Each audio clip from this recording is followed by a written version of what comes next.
സാറേ ഞാൻ പറയുന്നത് കേൾക്കുന്നുണ്ടോ? കേൾക്കാം കേൾക്കാം. Yes, thank you. So good afternoon.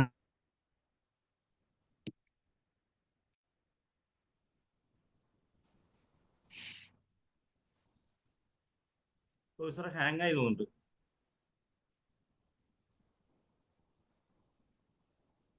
ാണ് കാരണം നമ്മുടെ ഡയറക്ട് സെല്ലിംഗ് ഗൈഡ് ലൈൻസ് നമ്മുടെ ബഹുമാനപ്പെട്ട മുഖ്യമന്ത്രി പിണറായി വിജയൻ സാറ് ലോഞ്ച് ചെയ്യുണ്ടായി. ഡയറക്ട് സെല്ലിംഗ് ഇൻഡസ്ട്രിയുടെ ഒരു സുവർണ കാലഘട്ടമാണ് ഇനിയും സ്റ്റാർട്ട് ചെയ്യാൻ പോകുന്നത്.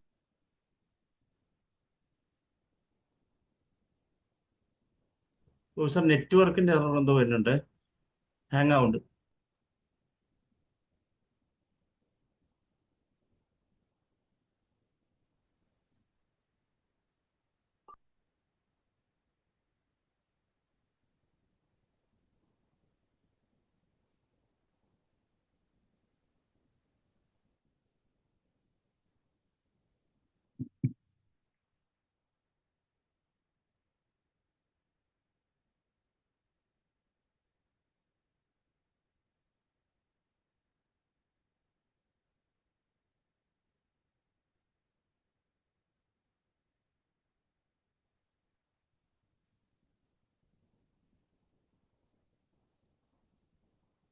സാർ ഇപ്പൊ കേൾക്കുന്നുണ്ടോ? കേൾക്കാം. സാർ കേൾക്കുന്നുണ്ട്. Yes sir, yes sir. So once again good afternoon to all. ഞാൻ പറഞ്ഞു വന്നത്, നമ്മൾ ഡയറക്ട് സെല്ലേഴ്സിനെ സംബന്ധിച്ചിടത്തോളം വളരെ ഒരു നല്ലൊരു വർഷമാണ്, നല്ലൊരു തുടക്കമാണ്. ഡയറക്ട് സെല്ലിംഗ് ഇൻഡസ്ട്രിക്ക് വേണ്ടിയിട്ടുള്ള ഗൈഡ് ലൈൻസ് നമ്മളുടെ ബഹുമാനപ്പെട്ട മുഖ്യമന്ത്രി പിണറായി വിജയൻ സാർ ലോഞ്ച് ചെയ്യുണ്ടായി. കൂടാതെ തന്നെ നമ്മളുടെ പുതിയ പുതിയ പ്രോഗ്രാം, നമ്മുടെ നെക്സസ് കേരളത്തിൽ കമ്പനി നടത്തുന്ന, അല്ലെങ്കിൽ കമ്പനിയുടെ ആദ്യത്തെ celebration programme May 17 Nexus programme വരുന്നു. കൂടാതെ തന്നെ നമ്മളുടെ പുതിയ ട്രെയിനിങ് പ്രോഗ്രാമായ DTP, അതായത് പുതിയതായിട്ട് കടന്നു വരുന്ന എല്ലാ ഡിസ്ട്രിബ്യൂട്ടേഴ്സിനും ഒരു ഓറിയന്റേഷൻ പ്രോഗ്രാം പോലെ ഓൾറെഡി ടീം വൈസും എല്ലാ ലീഡേഴ്സും കണ്ടക്ട് ചെയ്യുന്നുണ്ടെങ്കിൽ കൂടെയും ഇത് കിട്ടാതെ ഇരിക്കുന്ന ആരെങ്കിലും ഉണ്ടെങ്കിൽ അവർക്കൊരു ചെറിയൊരു ട്രെയിനിങ് പ്രോഗ്രാം കണ്ടക്ട് ചെയ്യാനാണ്. അതായത് പുതിയതായിട്ട് വരുന്ന വ്യക്തികളെ സംബന്ധിച്ചിടത്തോളം ഈ ഇൻഡസ്ട്രി എന്താണെന്നും ഇതിന്റെ സാധ്യത എന്താണെന്നും മൈലേഷനിലെ പോസിബിലിറ്റിയും അതിന്റെ ഒരു ഇമ്പോർട്ടൻസ് എന്താണെന്നുള്ളത് മനസ്സിലാക്കി കൊടുക്കേണ്ട അത്യാവശ്യം നമുക്ക് ഏവർക്കും ഉണ്ട്. തീർച്ചയായിട്ടും നമ്മളിലേക്ക് കടന്നു വരുന്ന ഓരോ വ്യക്തികളും തന്നെ അവരുടെ ലൈഫിൽ സക്സസ്ഫുൾ ആവുമെന്ന പ്രതീക്ഷയോടാണ് കടന്നു വരുന്നത്. സോ അവരെ പ്രോപ്പറായിട്ട് ട്രെയിൻ ചെയ്യുകയും പ്രോപ്പറായിട്ട് ഡയറക്റ്റ് ചെയ്യുകയും ചെയ്താൽ മാത്രമേ നമ്മൾ ഉദ്ദേശിക്കുന്ന ഒരു കാര്യം നടക്കുകയുള്ളൂ. സോ അതിനായിട്ട് കമ്പനിയുടെ ഒരു ഇനിഷ്യേറ്റീവ് ആണ് ഈ പറയുന്ന ട്രെയിനിങ് പ്രോഗ്രാം എന്ന് പറയുന്നത്. ഇത് നമ്മൾ ഉദ്ദേശിക്കുന്നത്, നമ്മൾ എല്ലാ ശനിയാഴ്ചയും 3 മണിക്ക് ഇത് കണ്ടക്ട് ചെയ്യാൻ പ്ലാൻ ചെയ്യുന്നുണ്ട്. കാരണം പുതുതായിട്ട് വരുന്ന വ്യക്തികൾ ഒരാൾ തന്നെയും ഇതിന്റെ ഒരു സാധ്യത മനസ്സിലാക്കാതെ ഈ ബിസിനസ് നിർത്തിപ്പോയിട്ട് ഒരു അവസരം ഉണ്ടാകരുത് എന്ന ലക്ഷ്യത്തോടെ തന്നെയാണ് നമ്മൾ ഈ പ്രോഗ്രാം കണ്ടക്ട് ചെയ്യുന്നത്. സോ ഈ ഇനിഷ്യേറ്റീവ് നമ്മൾ എടുക്കാൻ കാരണം തന്നെ നിങ്ങൾ എല്ലാവരുടെയും വിജയത്തിന് വേണ്ടിയിട്ടും നിങ്ങളുടെ ഈ പറയുന്ന ഡയറക്ട് സെല്ലിംഗിന്റെ സക്സസ് വേണ്ടിയിട്ടാണ് നമ്മൾ ഈ പറയുന്ന ഈ ഒരു ഇനിഷ്യേറ്റീവ് എടുത്തിരിക്കുന്നത്. നമ്മളിവിടെ ഇന്ന് വരുന്നത് നമ്മളുടെ one of the great CTC leader Charles sir ആണ്. ചാൾസ് സാറിനെ കുറിച്ച് പറയുകയാണെങ്കിൽ അദ്ദേഹം ഒരു റിട്ടയർഡ് ഡെപ്യൂട്ടി കളക്ടറാണ്. പുള്ളി താമസിക്കുന്ന ആലപ്പുഴയാണ്. Welcome Charles sir. Thank you ചലവ് sir. Charles sir, thank you very much. ഇവിടെ നമ്മൾക്ക് വേണ്ടി ഇന്ന് ട്രെയിനിങ് എടുക്കാൻ വന്നതിൽ. തീർച്ചയായിട്ടും സാറിന്റെ ട്രെയിനിങ് പ്രോഗ്രാം എന്ന് പറയുന്നത് ഇവിടെ ഇപ്പൊ ജോയിൻ ചെയ്തിരിക്കുന്ന എല്ലാവർക്കും വളരെ യൂസ്ഫുൾ ആയിരിക്കും. ഒരുപക്ഷെ ഈ ട്രെയിനിങ് പ്രോഗ്രാംസ് മുമ്പ് അറ്റൻഡ് ചെയ്ത ആൾക്കാരുണ്ടാവാം. നമ്മൾ ഉദ്ദേശിക്കുന്നത് ഓരോ ആഴ്ചയും ഓരോ വ്യത്യസ്തമായ രീതിയിൽ, അല്ലെ, എല്ലാത്തിനും ഓരോ ഫ്ലേവേഴ്സ് ആയിരിക്കും. അപ്പോൾ എല്ലാ ഫ്ലേവേഴ്സും ഉൾക്കൊണ്ടുകൊണ്ട് ശക്തമായ രീതിയിൽ ബിസിനസ് ചെയ്യാനുള്ള ഒരു അവസരം ഒരുക്കി കൊടുക്കുകയാണ് നമ്മൾ ഉദ്ദേശിക്കുന്നത്. So I warmly welcome our great CTC leader Charles sir. Sir, you can carry on, sir. Thank you. നമസ്കാരം, ഗുഡ് ആഫ്റ്റർനൂൺ. ബോബി സാറിനെ പരിചയപ്പെടുത്തി. പേര് ചാൾസ്, ആലപ്പുഴക്കാരനാണ്. സർക്കാർ സർവീസിലായിരുന്നു. 2017 ജൂലൈയിൽ ഡെപ്യൂട്ടി കളക്ടറായിട്ട് റിട്ടയർ ചെയ്തു. ശരിക്കും ഞാൻ ഈ ബിസിനസ് അവസരം കേൾക്കുന്നതും തുടങ്ങുന്നതും സർവീസിലിരിക്കുന്നത് തന്നെയാണ്. തിരുവല്ല തഹസിൽദാരായിട്ട് ജോലി ചെയ്യുന്ന സമയത്താണ് ഞാൻ ഈ ബിസിനസ്സിലേക്ക് വന്നത്. പക്ഷേ അന്ന് ജോലിയുടെ തിരക്കൊക്കെ കൊണ്ട് കാര്യമായിട്ട് ഒന്നും ചെയ്യാൻ കഴിഞ്ഞില്ല. പിന്നീട് റിട്ടയർമെൻറ്റിന് ശേഷം 2018 മാർച്ച് മുതലാണ് സജീവമായിട്ട് നമ്മളൊക്കെ ചെയ്യുന്ന ഈ മഹത്തായ അവസരം ഏറ്റെടുത്ത് ചെയ്യാൻ തുടങ്ങിയത്. ഒരുപാട് ഘടകങ്ങളുണ്ട്. ആ ഘടകങ്ങളെല്ലാം ആലോചിച്ചതിന് ശേഷമാണ് ഞാൻ ഈ ബിസിനസ്സിലേക്ക് വന്നത്. അപ്പം ഇന്ന് എന്നെ ഏൽപ്പിച്ചിരിക്കുന്ന കർത്തവ്യം എന്ന് പറയുന്നത്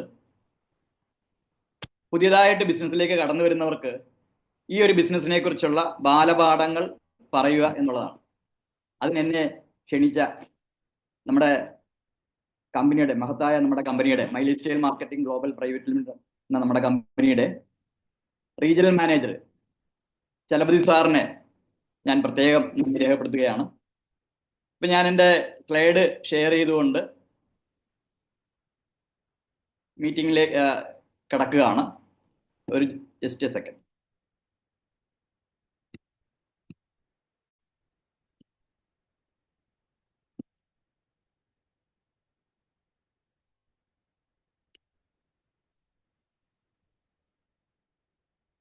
ഞാൻ സൂചിപ്പിച്ചു, ഞാൻ സർക്കാർ സർവീസിലായിരുന്നു. ഇറങ്ങിയതിന് ശേഷം ഈ മഹത്തായ ഇൻഡസ്ട്രി ഏറ്റെടുത്തു. ഇതിൻ്റെ അത്യാവശ്യം കാര്യങ്ങൾ പഠിച്ച് മുന്നോട്ട് പോകുന്നു. അപ്പോൾ ഇന്ന് നമ്മൾ ആദ്യം ഡിസ്കസ് ചെയ്യാൻ പോകുന്നത് ഡയറക്റ്റ് സെല്ലിങ്ങിനെ കുറിച്ചുള്ള പൊതുജനങ്ങൾ പറയുന്നത് അല്ലെങ്കിൽ ആധികാരികമായിട്ട് പറയുന്ന കാര്യങ്ങളാണ് നമ്മൾ ആദ്യം പറയുന്നത്. What is direct selling? നമുക്കറിയാം, ഡയറക്റ്റ് സെല്ലിംഗ് എന്ന് പറയുന്നത് സിമ്പിളായിട്ട് പറഞ്ഞു കഴിഞ്ഞാൽ ഉൽപ്പന്നങ്ങളും സേവനങ്ങളും ഫാക്ടറിയിൽ നിന്നും അല്ലെങ്കിൽ ഉൽപ്പാദിപ്പിക്കുന്ന സ്ഥലത്ത് നിന്നും ഇടനിലക്കാരുടെയും പരസ്യക്കാരുടെയും സാന്നിധ്യമില്ലാതെ ഉപഭോക്താവിലേക്ക് എത്തിക്കുന്ന പ്രക്രിയയ്ക്കാണ് ഡയറക്റ്റ് സെല്ലിംഗ് എന്ന് പറയുന്നത്. ആ ഡയറക്റ്റ് സെല്ലിംഗ് തന്നെ പല രീതിയിലുണ്ട്. മൾട്ടി ലെവൽ മാർക്കറ്റിംഗ് ഉണ്ട്. ഇതെല്ലാം അതിൻ്റെ ഭാഗങ്ങളാണ്.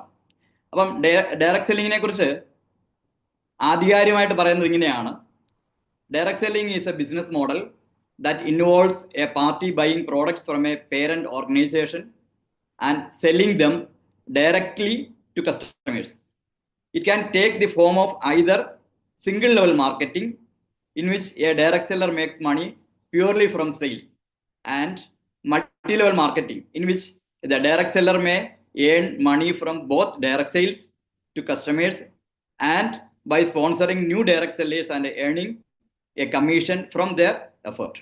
അപ്പം മൾട്ടി ലെവൽ മാർക്കറ്റിംഗ് ബിസിനസ് ആണ് നമ്മൾ ചെയ്യുന്നത്. അതായത് നമ്മളൊരു ടീം ഉണ്ടാക്കി ആ ടീമിലുള്ള ആൾക്കാരുടെ എഫേർട്ട്, അതായത് അവരിലൂടെ നടക്കുന്ന സെയിൽസിൻ്റെയും കമ്മീഷൻ നമുക്ക് കിട്ടുന്നു എന്നുള്ളതാണ് മൾട്ടി ലെവൽ മാർക്കറ്റിങ്ങിൻ്റെ ഏറ്റവും വലിയ പ്രത്യേകത. ഇത് ലോകം മുഴുവൻ വളരെ വ്യാപകമായിട്ട് നടക്കുന്ന ഒരു ബിസിനസ് സ്ട്രാറ്റജിയാണ്. ഏതാണ്ടൊരു 70 കൊല്ലങ്ങൾക്ക് മുമ്പ് അമേരിക്കയിൽ തുടങ്ങി ഇന്ന് ലോകത്തുള്ള മിക്കവാറും എല്ലാ രാജ്യങ്ങളിലും വളരെ ശക്തമായിട്ട് പോകുന്ന ഒരു ബിസിനസ് സ്ട്രാറ്റജി. അപ്പോൾ ഇതിന് ഓൾ ഓവർ ദി വേൾഡ് ഈ തരത്തിലുള്ള ബിസിനസ്സുകൾ ഓർഗനൈസ് ചെയ്യാനും കൺട്രോൾ ചെയ്യാനും ഒക്കെ ആയിട്ടൊരു ഫെഡറേഷൻ ഉണ്ട്. അതിൻ്റെ പേരാണ് world federation of direct selling association. ഒരുപാട് രാജ്യങ്ങളിൽ സാന്നിധ്യമുള്ള ഒരു അസോസിയേഷനാണ്. ആ അസോസിയേഷൻ്റെ ഒരു ലേറ്റസ്റ്റ് റിപ്പോർട്ട് ഇങ്ങനെയാണ് പറയുന്നത്: ഇന്ത്യ അതിവേഗം ഈ രംഗത്ത് വളർന്നുകൊണ്ടിരിക്കുന്നു. അതായത് നമുക്കറിയാം, കൊറോണ വന്നപ്പോൾ ലോകത്ത് റിസഷനൊക്കെ വന്നു. അന്ന് ഇതിൻ്റെ ഗ്രോത്ത് പല രാജ്യങ്ങളിലും അല്പം താഴോട്ട് പോയി. ആ സമയത്തും ഇന്ത്യയിൽ ഏതാണ്ട് 13.3% ഗ്രോത്ത് ഉണ്ടായിരുന്നു. എന്ന് വെച്ചാൽ മറ്റ് പല രാജ്യങ്ങളെക്കാൾ ഈ രംഗത്ത് ഇന്ത്യ ഒരുപാട് മുന്നോട്ട് പോയി കഴിഞ്ഞിരിക്കുന്നു. നമുക്ക് അഭിമാനത്തോടുകൂടി പറയാൻ പറ്റുന്നൊരു കാര്യമാണ്. അപ്പോൾ അത്രയും വളർച്ച ഇന്ത്യയിൽ ഉണ്ടായിക്കഴിഞ്ഞു. ഇനി ഇതുമായിട്ട് ബന്ധപ്പെട്ട ഒരു പുസ്തകത്തിൻ്റെ കാര്യം പറയാം. റോബർട്ട് കിയോസാക്കിയുടെ ഒരു പുസ്തകമാണ്. നമുക്കെല്ലാവർക്കും അദ്ദേഹത്തിനെ അറിയാം. ലോകത്ത് തന്നെ അറിയപ്പെടുന്ന ഒരു സാമ്പത്തിക വിദഗ്ധനാണ്. നിരവധി അമേരിക്കൻ പ്രസിഡന്റുമാർക്ക് സാമ്പത്തിക ഉപദേഷ്ടാവായിട്ട് നിന്ന കക്ഷി. ഇപ്പോഴും ജീവിച്ചിരിക്കുന്ന വ്യക്തിയാണ്. അദ്ദേഹം ഇന്ത്യയിലൊക്കെ വന്നിട്ടുണ്ട്, ട്രെയിനിങ് ഒക്കെ എടുത്തിട്ടുണ്ട്. അപ്പോൾ അദ്ദേഹം എഴുതിയ വളരെ പ്രസിദ്ധമായ ഒരു പുസ്തകം നമുക്കെല്ലാവർക്കും അറിയാം, റിച്ച് ഡാഡ് പുവർ ഡാഡ്. കാശുള്ള അച്ഛനും കാശില്ലാത്ത അച്ഛനും. അപ്പം അതിൽ അദ്ദേഹം വളരെ വ്യക്തമായിട്ട് ലോകത്തിലെ സാമ്പത്തിക രീതികളെക്കുറിച്ച് പറഞ്ഞിട്ടുണ്ട്. അല്ലെങ്കിൽ ഒരു സാധാരണക്കാരൻ ഉയർന്ന രീതിയിൽ ചിന്തിക്കേണ്ട ആവശ്യകതയെക്കുറിച്ച് അദ്ദേഹം പറഞ്ഞിട്ടുണ്ട്. അതുപോലെ തന്നെ വളരെ വ്യക്തമായിട്ട് ഡയറക്റ്റ് സെല്ലിങ്ങിനെ കുറിച്ച് എഴുതിയ ഒരു പുസ്തകമാണ് ബിസിനസ് സ്കൂൾ. കൃത്യമായിട്ടും ഇതിന്റെ ഭാവി എന്താണ്. അദ്ദേഹം എൻ്റെ അത് പറയുന്നത് 21ാം നൂറ്റാണ്ടിലെ കണ്ടുപിടുത്തങ്ങളിൽ വെച്ച് ഏറ്റവും മഹത്തായ ഒരു കണ്ടുപിടുത്തമാണ് ഡയറക്റ്റ് സെല്ലിംഗ് എന്നാണ്. കാര്യം ഒരു സാധാരണക്കാരൻ വളരെ കുറഞ്ഞ വിദ്യാഭ്യാസ യോഗ്യതയുള്ള അല്ലെങ്കിൽ വളരെ കുറഞ്ഞ ഭൗതിക സാഹചര്യമുള്ള ഒരാൾക്ക് പോലും ലോകത്തിലെ തന്നെ സമ്പന്നരായിട്ട് മാറാനുള്ള ഒരു അവസരമാണ് ഡയറക്റ്റ് സെല്ലിങ്ങിലൂടെ കിട്ടുന്നതാണ് അദ്ദേഹം ആ പുസ്തകത്തിലൂടെ നമുക്ക് പറഞ്ഞു തരുന്നത്. ഇനി നമുക്ക് എല്ലാവർക്കും ഈ ഒരു ഇൻഡസ്ട്രിയിലേക്ക് വരാൻ നേരത്ത് അല്ലെങ്കിൽ വരുന്നതിന് മുമ്പുണ്ടാകുന്ന ഒരു ചോദ്യമാണ്, ഈസ് ഡയറക്റ്റ് സെല്ലിംഗ് നിയമപ്രകാരം ചെയ്യാൻ പറ്റുന്ന ബിസിനസ് ആണോ? ഇത് നിയമപരമായിട്ട് ചെയ്യാൻ പറ്റുന്ന ബിസിനസ് ആണോ? 100% നിയമപരമായിട്ട് ചെയ്യാൻ പറ്റുന്ന ബിസിനസ്സാണ്. ഞാൻ എന്നെ ഈ ബിസിനസ്സിലേക്ക് ഇൻവൈറ്റ് ചെയ്യുന്ന സമയത്ത് അവരോടൊരു ചോദിച്ച ചോദ്യം ഇതാണ്, ഇത് ലീഗലായിട്ട് മാറിയോ? കാര്യം ഇതിന്റെ തുടക്കത്തിൽ ഇതിന് നിയമമൊന്നും ഇല്ലായിരുന്നു. അതുകൊണ്ട് തന്നെ പല ആൾക്കാരും, അത് പോലീസുകാരാണെങ്കിലും വക്കീലുകാരാണെങ്കിലും ജുഡീഷ്യറി ആണെങ്കിലും ഇതിനെ പല രീതിയിൽ ഇന്റർപ്രറ്റ് ചെയ്തു. അപ്പൊ അതുകൊണ്ട് തന്നെ വ്യക്തമായ ഒരു നിയമമില്ലാതെ ഈ ഒരു ഇൻഡസ്ട്രിക്ക് മുന്നോട്ട് പോകാൻ പറ്റില്ല എന്ന് ആ കാലത്ത് എനിക്കറിയാമായിരുന്നു. പക്ഷേ എന്നെ ഈ ബിസിനസ്സിൽ പരിചയപ്പെടുത്തിയ വ്യക്തി എന്നോട് കൃത്യമായിട്ട് പറഞ്ഞു തന്നു, ഇത് 100% ലീഗലായിട്ട് മാറി. ഇന്ത്യയിൽ ഈ ബിസിനസ് ചെയ്യാനുള്ള എല്ലാ സാഹചര്യങ്ങളും നിലവിൽ വന്നു. അതിങ്ങനെയാണ് പറയുന്നത്, direct selling is legal in India and operates under A well regulated framework with the industry falling under the purview of the Ministry of Consumer Affairs and integrated into the Consumer Protection Act. അതായത് consumer affairs എന്ന മിനിസ്ട്രിയുടെ കീഴിലാണ് ഈ industry ഇന്ന് പ്രവർത്തിക്കുന്നത്. അതുപോലെ തന്നെ consumer protection ആക്ടിന്റെ പരിധിയിലാണ് നിയമങ്ങളെല്ലാം കൊണ്ടുവന്നിരിക്കുന്നത്. അപ്പം അതുകൊണ്ട് തന്നെ നമുക്ക് അഭിമാനത്തോടു കൂടി പറയാം, നമ്മളെല്ലാവരും ഏറ്റെടുത്തിരിക്കുന്ന ഈ ഒരു ബിസിനസ് 100% ലീഗലായിട്ടുള്ള ബിസിനസ്സാണ്. ഇനി ലീഗലായിട്ടുള്ള ബിസിനസ് ആണെങ്കിൽ നമുക്കിതിന് സ്കോപ്പ് ഉണ്ടോ? നമുക്കറിയാം, പണ്ടുണ്ടായിരുന്ന പല ബിസിനസ്സുകളും ഇന്നില്ല. ആ ബിസിനസ്സുകൾക്ക് പകരം പുതിയ ബിസിനസ്സുകൾ വന്നുകൊണ്ടിരിക്കുന്നു. അപ്പൊ ഇന്ത്യയിൽ ഇതിനൊരു ഭാവിയുണ്ടോ? കാര്യം ഭാവിയുള്ള ഒരു ബിസിനസ് അല്ലേ നമ്മൾ ഏറ്റെടുക്കാൻ പാടുള്ളൂ. അങ്ങനെ ഭാവിയുണ്ടോ എന്ന് നമുക്കൊന്ന് പരിശോധിക്കാം. അതിന് ഏറ്റവും ആപ്തായ ഒരു കൊട്ടേഷനാണ് ഞാൻ പറയുന്നത്. അത് മറ്റാരുമല്ല പറഞ്ഞത്, ഇന്ത്യയിൽ ഇന്ന് ജീവിച്ചിരിക്കുന്നതിൽ ഏറ്റവും സീനിയർ ആയിട്ടുള്ള ഒരുപാട് മേഖലകളിൽ, ഔദ്യോഗിക മേഖലകളിൽ പ്രവർത്തിച്ച് അദ്ദേഹത്തിന്റെ വ്യക്തിമുദ്ര പതിപ്പിച്ച ഒരു വ്യക്തിയാണ് അമിതാഭ് കാന്ത്. പ്ലാനിംഗ് കമ്മീഷന് ശേഷം പുതിയ ഗവൺമെന്റ് കൊണ്ടുവന്ന ഒരു സംവിധാനമാണ് നീതി ആയോഗ്. അതിന്റെ CEO ആയിരുന്ന കക്ഷിയാണ്. അപ്പൊ അദ്ദേഹം പറഞ്ഞതാണ്, നാളെ ഇന്ത്യയുടെ എക്കണോമിയെ ചലിപ്പിക്കാൻ, അതായത് ഇന്ത്യയുടെ എക്കണോമിയെ ഡയറക്റ്റ് ചെയ്യാൻ പറ്റുന്ന രീതിയിലുള്ള വളർച്ചയായിരിക്കും ഡയറക്റ്റ് സെല്ലിങ്ങിൽ ഉണ്ടാകുന്നത്. അതിന്റെ കാരണം എന്താണെന്ന് വെച്ചാൽ, ഇന്ത്യയുടെ നിലവിലുള്ള എല്ലാ ഫ്ലാഗ്ഷിപ്പ് ക്യാമ്പയിനുകൾ ചേരുന്നതാണ് direct selling. Make in India, digital India, skill India, അതുപോലെ സ്ത്രീ ശാക്തീകരണം, ഇങ്ങനെ സ്റ്റാർട്ടപ്പ് ഇന്ത്യ, ഇങ്ങനെ ഒരുപാട് ക്യാമ്പയിനുകളുണ്ട്. അതെല്ലാം ഉൾക്കൊണ്ടാണ് ഇന്ന് ഡയറക്റ്റ് സെല്ലിംഗ് ഇൻഡസ്ട്രി ഇന്ത്യയിൽ മുന്നോട്ട് പോയിക്കൊണ്ടിരിക്കുന്നത്. അപ്പൊ അതുകൊണ്ട് തന്നെയാണ് അദ്ദേഹം പറയുന്നത്, നാളെ ഈ ഒരു ഇൻഡസ്ട്രിയിൽ നിന്ന് കിട്ടുന്ന ഗവൺമെന്റിന്റെ വരുമാനം എന്ന് പറയുന്നത് ഇന്ന് ഏത് മേഖലയിൽ നിന്ന് കിട്ടുന്നതിനേക്കാൾ കൂടുതലായിരിക്കുക എന്നാണ് അദ്ദേഹം പറയുന്നത് ഇൻ ഫ്യൂച്ചർ. അപ്പൊ അത് തന്നെയാണ് നമുക്ക് ഈ ഒരു ബിസിനസ് ഇന്ത്യയിൽ എന്തുമാത്രം പൊട്ടൻഷ്യൽ ഉള്ള ബിസിനസ് ആണെന്ന് നമുക്ക് മനസ്സിലാക്കാൻ പറ്റുന്നത്. ഇനി അതിന്റെ രണ്ടാമത്തെ ഒരു വശം നമുക്ക് പറയാം, ഇത് ഒരു പാഠ്യ വിഷയമാണോ, ആൾക്കാർ പഠിക്കുന്ന ഒരു വിഷയമാണോ? കാര്യം ആൾക്കാർ പഠിക്കുന്നത് തീർച്ചയായിട്ടും ലീഗലായിട്ടുള്ള കാര്യങ്ങളായിരിക്കും, എത്തിക്കലായിട്ടുള്ള കാര്യങ്ങളായിരിക്കും, ഫ്യൂച്ചർ ഉള്ള കാര്യങ്ങളായിരിക്കും. അപ്പൊ അങ്ങനെയാണെങ്കിൽ ഇന്ന് ഇന്ത്യയിൽ ഒരുപാട് യൂണിവേഴ്സിറ്റികളിൽ MBAക്കും BBAക്കും ഒക്കെ പഠിക്കാനുള്ള സബ്ജക്റ്റാണ് ഡയറക്റ്റ് സെല്ലിംഗ് അല്ലെങ്കിൽ മൾട്ടി ലെവൽ മാർക്കറ്റിംഗ്. ഇപ്പം ഞാൻ ഒരു ജസ്റ്റ് ഒരു യൂണിവേഴ്സിറ്റിയുടെ എക്സാമ്പിൾ മാത്രമാണ് കാണിക്കുന്നത്. ഒരു നോർത്ത് ഇന്ത്യൻ യൂണിവേഴ്സിറ്റിയാണ് ശൂലിനി യൂണിവേഴ്സിറ്റി. അവർ PG diploma in direct selling 2 വർഷത്തിന് മുമ്പ് തുടങ്ങി.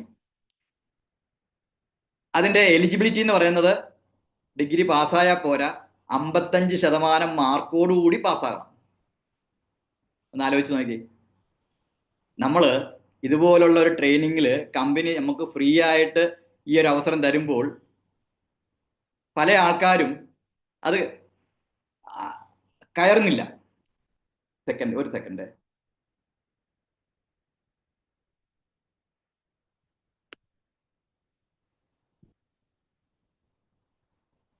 അനിൽ സാറെ കാണാമല്ലോ അല്ലേ?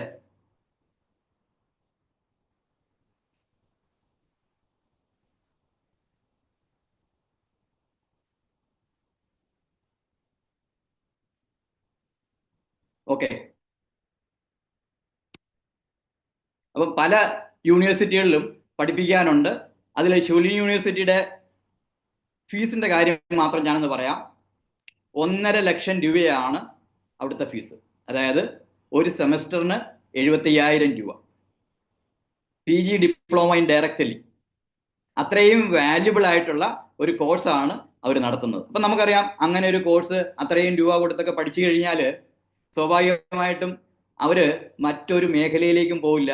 അവരെ ഏറ്റവും നല്ല കമ്പനി സെലക്ട് ചെയ്ത് ഏറ്റവും നല്ല ടീമിലായിരിക്കും വരുന്നത്. ഇതിന്റെ സാധ്യത ശരിക്കും മനസ്സിലാക്കിയ ആൾക്കാരായിരിക്കും അവർ.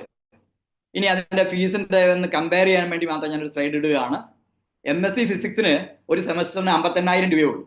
പക്ഷേ PG ഡിപ്ലോമ ഇൻ ഡയറക്ട് സെല്ലിങ്ങിന് 75,000 രൂപ കൊടുക്കണം. അപ്പം അത്രയും പ്രാധാന്യമുണ്ട് എന്ന് അതിന് കാണിക്കാൻ വേണ്ടി മാത്രം ഞാൻ കാണിക്കുകയാണ്. അതിൻ്റെ ബാക്കിയുള്ള കാര്യങ്ങളിലേക്ക് നമുക്ക് പോകാം. ഇനി കേരളത്തിലെ ഈ ബിസിനസ്സിനെ കുറിച്ച്, നമ്മളെല്ലാവരും ബിസിനസ് ചെയ്യുന്ന മലയാളികളാണ് എൻ്റെ മുന്നിൽ ഇരിക്കുന്നതിൽ 99.9% ആൾക്കാരും സ്വാഭാവികമായിട്ടും. അപ്പം അതുകൊണ്ട് തന്നെ കേരളത്തിലെ ഡയറക്ട് സെല്ലിങ്ങിനെ കുറിച്ച് നമുക്കൊന്ന് ഡിസ്കസ് ചെയ്യാം. 2015 ജൂലൈ 29 ആദ്യമായിട്ട് ഒരു ഒഫീഷ്യൽ ഗവൺമെൻറ് പ്ലാറ്റ്ഫോമിൽ ഡയറക്ട് സെല്ലിംഗ് ഇൻഡസ്ട്രി ലീഗലായിട്ടുള്ള ഒരു ബിസിനസ്സായിട്ട്, അല്ലെങ്കിൽ അതിനൊരു ഡെഫിനിഷൻ കൊണ്ടുവന്നു. 2015 ആദ്യമായിട്ട് അങ്ങനെ ഒരു സംഭവം നടക്കുന്നത്. അതിനകത്ത് ഇങ്ങനെയാണ് പറഞ്ഞിരിക്കുന്നത്: multi level marketing എൻറ്റൈറ്റി means A company registered under the companies act 2013 or any partnership firm registered under the partnership act 1932 or under the Limited Liability Partnership Act 2008 engaged in multi-level marketing. അങ്ങനെ ആദ്യമായിട്ട് multi level മാർക്കറ്റിങ്ങിന് ഒരു definition ഗവൺമെൻറ്റിൻ്റെ ഔദ്യോഗിക ഗസറ്റിൽ government കൊണ്ടുവന്നു. അങ്ങനെ അതിന് regulations ഒക്കെ കൊണ്ടുവന്നു. കാര്യങ്ങളെല്ലാം ഭംഗിയായിട്ട് മുന്നോട്ട് പോകുന്നു. പിന്നീട് ഗവൺമെൻറ് ഈ ഒരു കാര്യത്തിൽ കൂടുതൽ ശ്രദ്ധ ചെലുത്തി.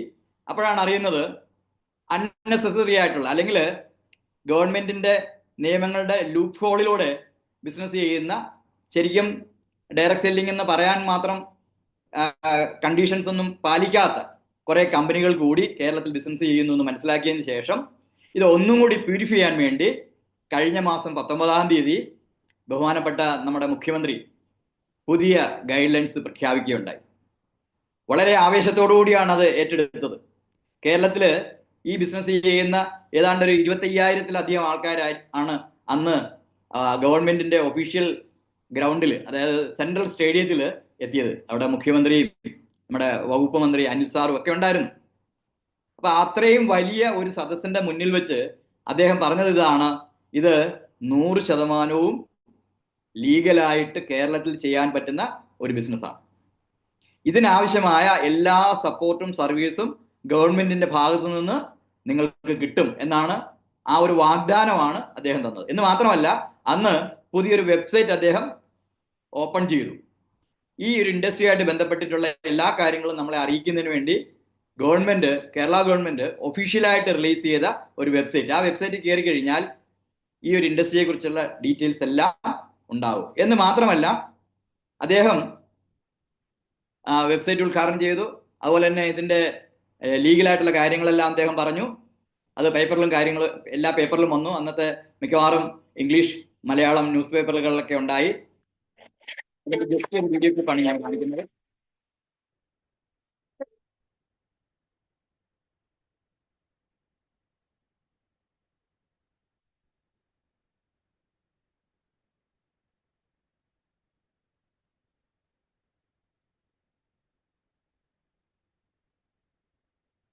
അതുപോലെ തന്നെ 4/10/2024 അന്ന് തന്നെ ഇതിൻ്റെ ഒരു ഗവൺമെൻറ് ഒഫീഷ്യൽ ഓർഡർ ഇറക്കിയായിരുന്നു. പല കാരണങ്ങളാലാണ് അത് റിലീസ് ചെയ്യാൻ കാര്യം. അതിൻ്റെ ഇടയ്ക്ക് ഇലക്ഷനൊക്കെ വന്നു. അതുകൊണ്ടാണ് ഒഫീഷ്യലായിട്ടൊരു പ്രോഗ്രാം വെക്കാൻ ഗവൺമെൻറ്റിന് സാധിക്കായിരുന്നത്. അപ്പം അങ്ങനെ 2025 ഫെബ്രുവരി മാസം 19 ഒരുപാട് ആൾക്കാരുടെ സാന്നിധ്യത്തിൽ ബഹുമാനപ്പെട്ട മുഖ്യമന്ത്രി ആ ഗൈഡ് ലൈൻസ് പ്രഖ്യാപിച്ചു. അപ്പോൾ അതിൽ നമുക്ക് വളരെ ആവേശം തരുന്ന ഒരു കാര്യം കൂടിയുണ്ട്. ഇതിന് മുമ്പുള്ള ഗൈഡ് ലൈൻസിൽ ഒരു റെഗുലേറ്ററി അതോറിറ്റി കൊണ്ടുവന്നിരുന്നു. അതിൽ 9 അംഗങ്ങളാണ് ഉണ്ടായിരുന്നത്. എങ്കിൽ പുതിയ റെഗുലേറ്ററി അതോറിറ്റിയിൽ 13 അംഗങ്ങളുണ്ട്. ഏറ്റവും സീനിയർ ആയിട്ടുള്ള IAS മുതൽ അല്ലെങ്കിൽ ഏറ്റവും സീനിയർ ആയിട്ടുള്ള IPS മുതൽ ഈ ഒരു സബ്ജക്റ്റുമായിട്ട് ബന്ധപ്പെട്ട ഒരു സബ്ജക്റ്റ് എക്സ്പെർട്ടും അതുപോലെ തന്നെ കൺസ്യൂമർ ഡിസ്പ്യൂട്ട്സ് കമ്മീഷനിലുള്ള ഒരു ജുഡീഷ്യൽ മെമ്പർ ഉൾപ്പെടെയുള്ള 13 അംഗങ്ങളെ ഈ ഒരു ഇൻഡസ്ട്രിയെ റെഗുലേറ്റ് ചെയ്യാൻ വേണ്ടി കേരളത്തിൽ നിയമിച്ചിരിക്കുകയാണ്. അവർ ഫ്രീക്വൻ്റ് ആയിട്ട് മീറ്റിങ്ങുകളൊക്കെ നടത്തും, ഈ രംഗത്ത് ആവശ്യമായ കറക്ഷൻസ് നടത്തും, അനാവശ്യമായിട്ട് ഈ ബിസിനസ് ചെയ്യുന്ന മറ്റ് കമ്പനികളെ അവരുടെ ബിസിനസ് നിർത്താൻ ആവശ്യമുള്ള ഡയറക്ഷൻസ് ഒക്കെ അവർ കൊടുക്കും. അതിനുവേണ്ടി നിലവിലുള്ള എല്ലാ കമ്പനികളോടും ഗവൺമെന്റിൽ രജിസ്റ്റർ ചെയ്യാൻ പറഞ്ഞിരിക്കുകയാണ്. വളരെ വിശദമായ ബയോഡേറ്റ അയച്ചു തന്നിട്ടുണ്ട്. ആ ബയോഡേറ്റ വെച്ച് എല്ലാ കമ്പനികളും രജിസ്റ്റർ ചെയ്ത് കഴിഞ്ഞാൽ ഗവൺമെന്റിന്റെ ഒഫീഷ്യൽ വെബ്സൈറ്റിൽ ഗവൺമെന്റിൽ രജിസ്റ്റർ ചെയ്ത കേരളത്തിലെ ലീഗൽ ആയിട്ടുള്ള കമ്പനികളുടെ ലിസ്റ്റ് പബ്ലിഷ് ചെയ്യും. അത് ഒരു കോഴ്സ് സമയം എടുക്കും, ഒരു 2, 3, 4 മാസമൊക്കെ എടുക്കും. കാര്യം അവർ അപേക്ഷ നൽകിയതിനു ശേഷം, ഡയറക്ട് സെല്ലിംഗ് കമ്പനികൾ ഗവൺമെന്റിൽ അപേക്ഷ നൽകിയതിനു ശേഷം അതെല്ലാം പരിശോധിക്കേണ്ടതായിട്ടുണ്ട്. ഒരുപാട് കാര്യങ്ങളുണ്ട്. ഏതാണ്ട് 14ഓളം കാര്യങ്ങളാണ് അവർ ചോദിച്ചിരിക്കുന്നത്. 14 കാര്യങ്ങൾ എന്ന് പറയുന്നത് അതിന്റെ വകുപ്പുകളൊക്കെ ഉണ്ട്. അപ്പം മിക്കവാറും ഒരു കമ്പനിയെ കുറിച്ചുള്ള A to Z കാര്യങ്ങൾ ഗവൺമെന്റിൽ സബ്മിറ്റ് ചെയ്യണം. ആ സബ്മിറ്റ് ചെയ്യുന്ന ഡേറ്റ വെച്ചുകൊണ്ട് ആ കമ്പനിയെക്കുറിച്ച് ഗവൺമെന്റ് നന്നായി പഠിച്ചതിന് ശേഷം ജെന്യുവിൻ ആണ് എന്ന് ബോധ്യപ്പെടുന്ന കമ്പനികൾ മാത്രമേ ഗവൺമെന്റിന്റെ ഒഫീഷ്യൽ വെബ്സൈറ്റിൽ വരികയുള്ളൂ. അപ്പം തീർച്ചയായിട്ടും അതിനുശേഷം മറ്റ് നമ്മൾ മലയാളത്തിൽ പറയുമ്പോൾ ചാത്തൻ കമ്പനികൾ എന്ന് പറയത്തില്ലേ, അൺഒഫീഷ്യലായിട്ട് പറയുന്നത്, അങ്ങനെയുള്ള കമ്പനികളൊന്നും തന്നെ നാളെ ഉണ്ടാകത്തില്ല. അപ്പോൾ ഒന്നുകൂടി നമുക്ക് ഈ നമ്മുടെ ബിസിനസ് നന്നായിട്ട് ചെയ്യാനുള്ള ഒരു അവസരമാണ് നമുക്ക് കിട്ടുന്നത്. ഇനി നമ്മുടെ കമ്പനികളിലേക്ക് വരാം. അഭിമാനത്തോടു കൂടി പറയാം, നമുക്ക് 11 വർഷം യാതൊരു തരത്തിലുള്ള കുഴപ്പങ്ങളും ഇല്ലാതെ അല്ലെങ്കിൽ യാതൊരു തരത്തിലുള്ള ബുദ്ധിമുട്ടുകളും ഇല്ലാതെ അഭിമാനത്തോടു കൂടി ഇന്ത്യയിലെ നമ്പർ 1 കമ്പനിയായിട്ട് മാറിയ mileage style marketing global private limited 11 വർഷം കംപ്ലീറ്റ് ചെയ്തു. നമുക്കറിയാം, ലോകത്തിലെ തന്നെ വലിയ വലിയ ഡയറക്ട് സെല്ലിംഗ് കമ്പനികൾ ഇന്ത്യയിലും കേരളത്തിലും പ്രവർത്തിക്കുന്നുണ്ട്. അവർക്കൊന്നും സാധിക്കാത്ത കാര്യം 10, 20, 25 വർഷമായിട്ട് കേരളത്തിൽ പ്രവർത്തിക്കുന്ന കമ്പനികൾക്ക് ഇത്രയും നാളുകൊണ്ട് സാധിക്കാത്ത എത്രയോ കാര്യങ്ങൾ ഈ ചുരുങ്ങിയ സമയം കൊണ്ട് കമ്പനിക്ക് സാധിച്ചു എന്നുള്ളതാണ്. എന്ന് മാത്രമല്ല, 11 വർഷമായെങ്കിൽ പോലും കേരളത്തിൽ പ്രവർത്തനം ആരംഭിച്ചത് എൻ്റെ ഓർമ്മ ശരിയാണെങ്കിൽ 2016 ഏപ്രിൽ മാസം 4-ാം തീയതിയാണ്. അപ്പം വെറും 9 വർഷമായിട്ടുള്ളൂ കേരളത്തിൽ പ്രവർത്തിക്കാൻ തുടങ്ങിയിട്ട്. 9 വർഷം ആകാൻ പോകുന്നേ ഉള്ളൂ. ഈ 9 വർഷം കൊണ്ട് തന്നെ എത്രയോ ആൾക്കാരെ അവർ സ്വപ്നം കണ്ടതിനപ്പുറം നേട്ടങ്ങളിലേക്ക് എത്തിച്ചൊരു കമ്പനി. അപ്പം നമുക്ക് അഭിമാനത്തോടു കൂടി തന്നെ നമ്മുടെ കമ്പനിയെ പറയാം, 150 മാസം കംപ്ലീറ്റ് ചെയ്തു, 600 ആഴ്ചകൾ കംപ്ലീറ്റ് ചെയ്തു. ഇനി കമ്പനിയെക്കുറിച്ചൊരു ബ്രീഫായിട്ടുള്ള കുറച്ച് കാര്യങ്ങൾ കൊണ്ട് പറഞ്ഞ് ഞാൻ അടുത്ത കാര്യങ്ങളിലേക്ക് കടക്കാം. നമ്മൾ എല്ലാവരും ഈ ഒരു ബിസിനസ്സിലേക്ക് എത്തിയിരിക്കുന്നത് നല്ല രീതിയിൽ വരുമാനം വാങ്ങിക്കാനാണ്. ഏറ്റവും നല്ല രീതിയിൽ വരുമാനം വാങ്ങിക്കാനാണ്. അപ്പം അങ്ങനെ നല്ല രീതിയിൽ വരുമാനം വാങ്ങിക്കണമെന്നുണ്ടെങ്കിൽ വളരെ അഭിമാനത്തോടു കൂടി നമുക്ക് നമ്മുടെ കമ്പനിയെ മറ്റുള്ളവർക്ക് പരിചയപ്പെടുത്തേണ്ടതായിട്ടുണ്ട്. അല്ലെങ്കിൽ അവർ നമ്മുടെ കമ്പനിയെക്കുറിച്ച് ചോദിക്കുമ്പോൾ കൃത്യമായ മറുപടി നമുക്ക് കൊടുക്കേണ്ടതായിട്ടുണ്ട്. അതുകൊണ്ട് തന്നെ എനിക്ക് പറയാൻ പറ്റും, ഇന്ന് നമുക്ക് മറ്റൊരാൾക്ക് റെക്കമെൻഡ് ചെയ്ത് കൊടുക്കാൻ പറ്റുന്ന, യാതൊരു തരത്തിലുള്ള പ്രശ്നങ്ങളും ഉണ്ടാക്കാത്ത അല്ലെങ്കിൽ യാതൊരു ബ്ലാക്ക് മാർക്സും ഇതുവരെ വരുത്താത്ത ലോകോത്തര നിലവാരമുള്ള ഉൽപ്പന്നങ്ങൾ കേരളത്തിലെ സാധാരണക്കാർക്ക് അല്ലെങ്കിൽ ഇന്ത്യയിലെ സാധാരണക്കാർക്ക് കൊടുത്തുകൊണ്ട് എത്രയോ ആൾക്കാർക്ക് അവര് ഒരിക്കലും മാറില്ല എന്ന് വിചാരിച്ചിരുന്ന എത്രയോ പ്രശ്നങ്ങൾ അവരുടെ ജീവിതത്തിൽ നിന്ന് മാറ്റിയിരിക്കുന്നു. അത് ശാരീരിക പ്രശ്നങ്ങളാകാം, സാമ്പത്തിക പ്രശ്നങ്ങളാകാം. അപ്പം അതുകൊണ്ട് തന്നെ നമ്മുടെ കമ്പനിയെക്കുറിച്ച് പറഞ്ഞു കഴിഞ്ഞാൽ നിലവിൽ ഇന്ത്യയിലെ ഏറ്റവും വലിയ കമ്പനി, 2500 കോടിക്ക് മുകളിൽ ടേൺ ഓവറുള്ള വലിയൊരു കമ്പനി. അതുപോലെ തന്നെ കഴിഞ്ഞ 11 വർഷമായിട്ട് ഈ രംഗത്ത് സ്റ്റേബിളായിട്ട് പ്രവർത്തിക്കുന്ന ഒരു കമ്പനി. ഇഷ്ടംപോലെ പ്രോഡക്റ്റുകൾ, അതും ഏറ്റവും ഗുണനിലവാരമുള്ള പ്രോഡക്റ്റുകൾ. കഴിഞ്ഞ മാസം നമുക്ക് 4 പുതിയ പ്രോഡക്റ്റുകളാണ് കമ്പനി തന്നത്. വളരെ ഈസി ആയിട്ട് വിൽക്കാൻ പറ്റുന്ന പ്രോഡക്റ്റുകൾ. അതുപോലെ തന്നെ കമ്പനിയുടെ ട്രാക്ക് റെക്കോർഡ് എടുത്തു കഴിഞ്ഞാൽ എന്തെല്ലാം കാര്യങ്ങളാണ് കമ്പനി ഈ ചുരുങ്ങിയ സമയം കൊണ്ട് നടത്തി. ഒരു കമ്പനിക്ക് ചിന്തിക്കാൻ പോലും പറ്റാത്ത രീതിയിലുള്ള നേട്ടങ്ങളാണ് ഈ ചുരുങ്ങിയ 11 വർഷം കൊണ്ട് കമ്പനി നേടിയത്. ഇനി ഒരു വിഷൻ ഉണ്ടോ, ഇനി കമ്പനിക്ക് ഒരു ഫ്യൂച്ചർ വിഷൻ ഉണ്ടോ എന്ന് ചോദിച്ചു കഴിഞ്ഞാൽ വളരെ വലിയ വിഷനോടുകൂടി തന്നെയാണ് കമ്പനി പ്രവർത്തിക്കുന്നത്. 11 വർഷം എന്ന് പറയുന്നത് ചെറിയ കാര്യമൊന്നുമല്ല. ഒരുപാട് ഡിസ്ട്രിബ്യൂട്ടേഴ്സിനെ വലിയ രീതിയിലുള്ള മാറ്റങ്ങളിലേക്ക് എത്തിച്ച കമ്പനി, 100-ലധികം പ്രോഡക്റ്റുകളുള്ള കമ്പനി, റാങ്ക് ഹോൾഡേഴ്സ്, അതുപോലെ ഫോറിൻ ട്രിപ്പ്. ഇപ്പം തന്നെ നമ്മൾ തായ്ലൻഡ് ട്രിപ്പ് വെച്ചിരുന്നു, കഴിഞ്ഞ ആഴ്ച അത് അവസാനിച്ചു. 100 കണക്കിന് ആൾക്കാരാണ് അത് അച്ചീവ് ചെയ്തത്. ഇന്ത്യയിലുള്ള വളരെ റിമോട്ട് ആയിട്ടുള്ള ഗ്രാമങ്ങളിൽ ഇന്നേ വരെ ഫ്ലൈറ്റ് ആകാശത്തുകൂടി പോകുന്നതല്ലാതെ ആ ഫ്ലൈറ്റിന്റെ പരിസരത്ത് പോലും എത്താത്ത വളരെ സാധാരണക്കാരായിട്ടുള്ള ആൾക്കാർ, അങ്ങനെയുള്ള 100 കണക്കിന് ആൾക്കാർ അത് അച്ചീവ് ചെയ്ത് കഴിഞ്ഞു. അവരെയും കൊണ്ട് കമ്പനി താമസിയാതെ തായ്ലൻഡിൽ പോകുന്നുണ്ട്.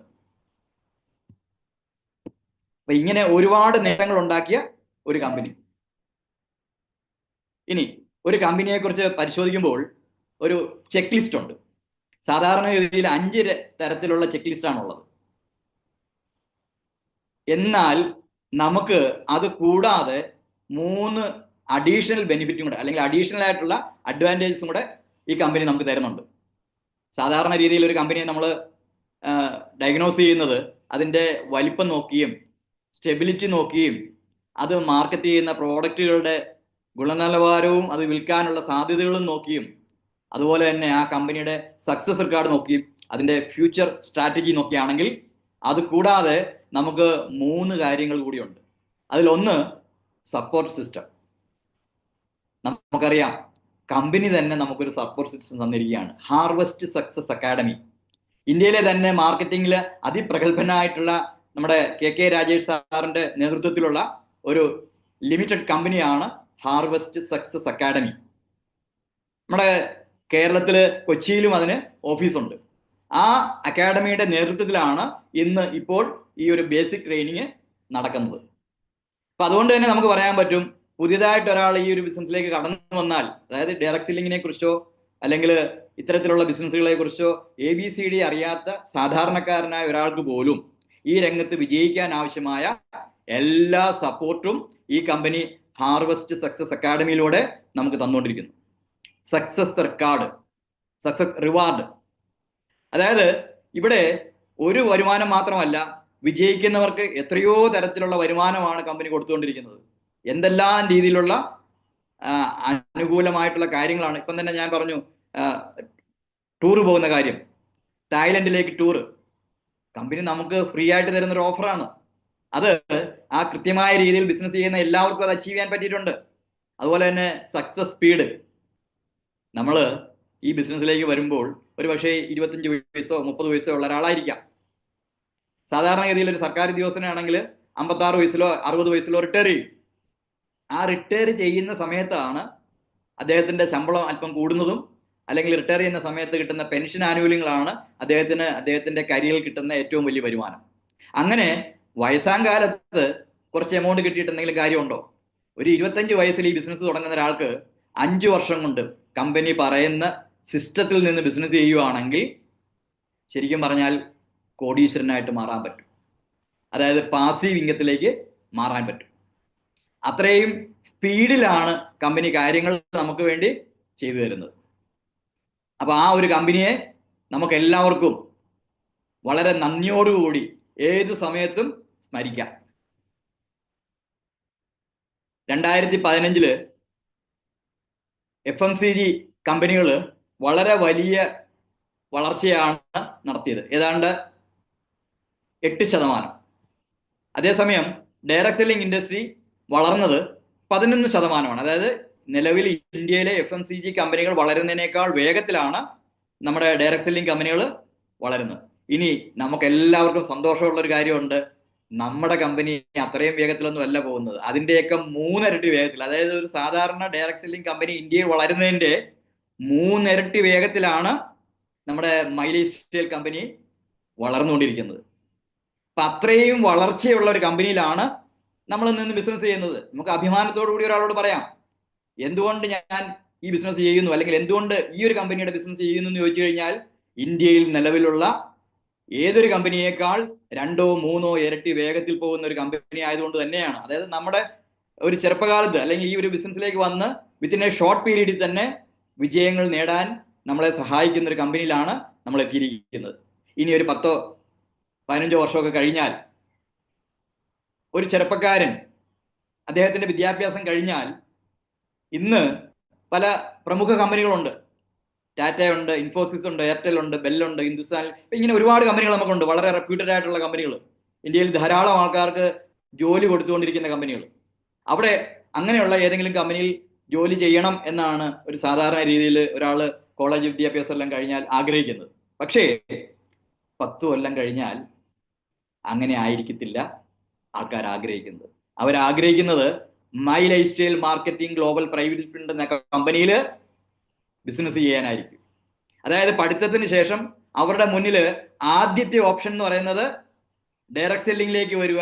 ആ ഡയറക്ട് സെല്ലിംഗിൽ ഇന്ത്യയിൽ മിന്നൽ പോലെ വളർന്നുകൊണ്ടിരിക്കുന്ന, ഇന്ത്യയിൽ ഏറ്റവും കൂടുതൽ ട്രാക്ക് റെക്കോർഡുള്ള my lifestyle marketing global private limited എന്ന കമ്പനിയിൽ ജോയിൻ ചെയ്ത് ബിസിനസ് ചെയ്യാനായിരിക്കും ഏതൊരു ചെറുപ്പക്കാരനും ഒരു 10 വർഷമൊക്കെ കഴിഞ്ഞാൽ ആഗ്രഹിക്കുന്നത്. അത്രയും മാറ്റമാണ് വരാൻ പോകുന്നത്.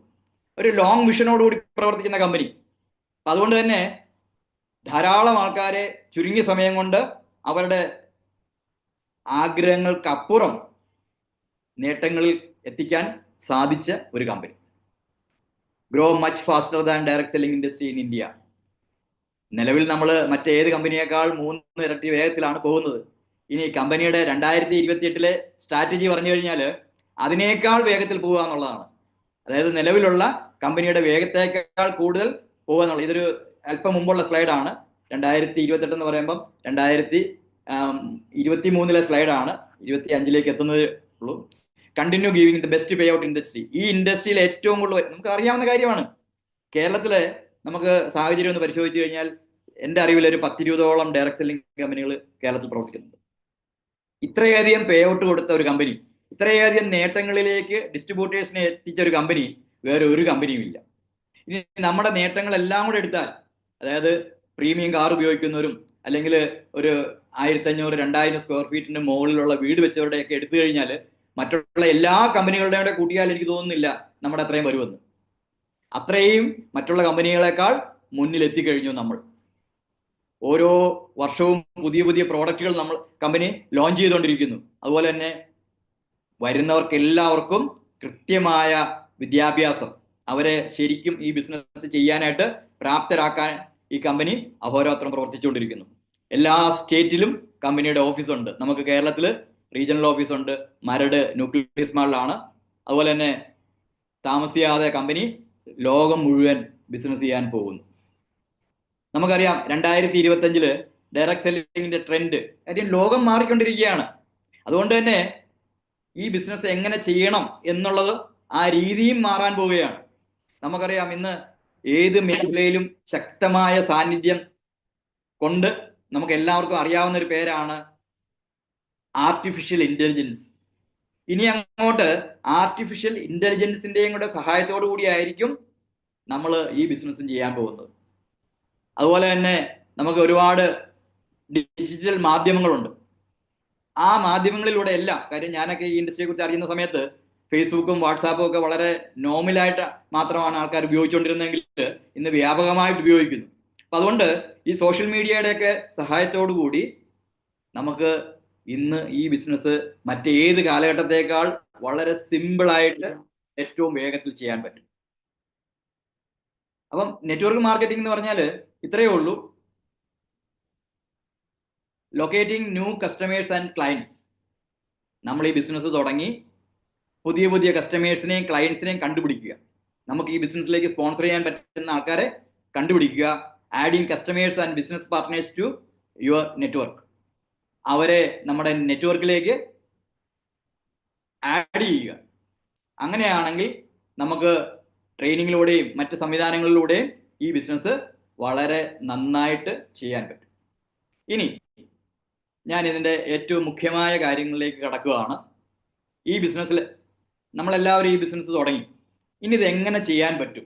എന്തൊക്കെ കാര്യങ്ങളാണ് നമ്മൾ മിനിമം ഈ ബിസിനസ്സിൽ അനുഷ്ഠിക്കേണ്ടത്. അതിൽ ആദ്യത്തെ കാര്യം എന്ന് പറയുന്നത് ലിസ്റ്റ് ഉണ്ടാക്കുക എന്നുള്ളത്. അത് നമ്മളൊരു 7 സ്റ്റെപ്സിന്റെ ഭാഗമായിട്ടാണ്. 7 കാര്യങ്ങൾ കൃത്യമായിട്ട് ചെയ്യുമ്പോഴാണ് നമ്മൾ ഈ ബിസിനസ്സിൽ വിജയിക്കുന്നത്. അതിൽ ആദ്യത്തത് ലിസ്റ്റ് മേക്കിംഗ്, രണ്ടാമത്തത് ഷോർട്ട് ലിസ്റ്റിംഗ്, അതിലേക്ക് ഞാൻ കൂടുതൽ വരാം, ഞാൻ അതിനെക്കുറിച്ച് വിശദമായിട്ട് സംസാരിക്കുന്നുണ്ട്. മൂന്നാമത്തത് പ്രോഗ്രാംസ്, നമുക്ക് ഇഷ്ടംപോലെ പ്രോഗ്രാംസ് ഉണ്ട്. GTS ഉണ്ട്, അതുപോലെ തന്നെ സൂമിലൂടെയുള്ള മീറ്റിംഗ് ഉണ്ട്, ഹോം മീറ്റിങ്ങുകളുണ്ട്, പേഴ്സണൽ മീറ്റിങ്ങുകളുണ്ട്.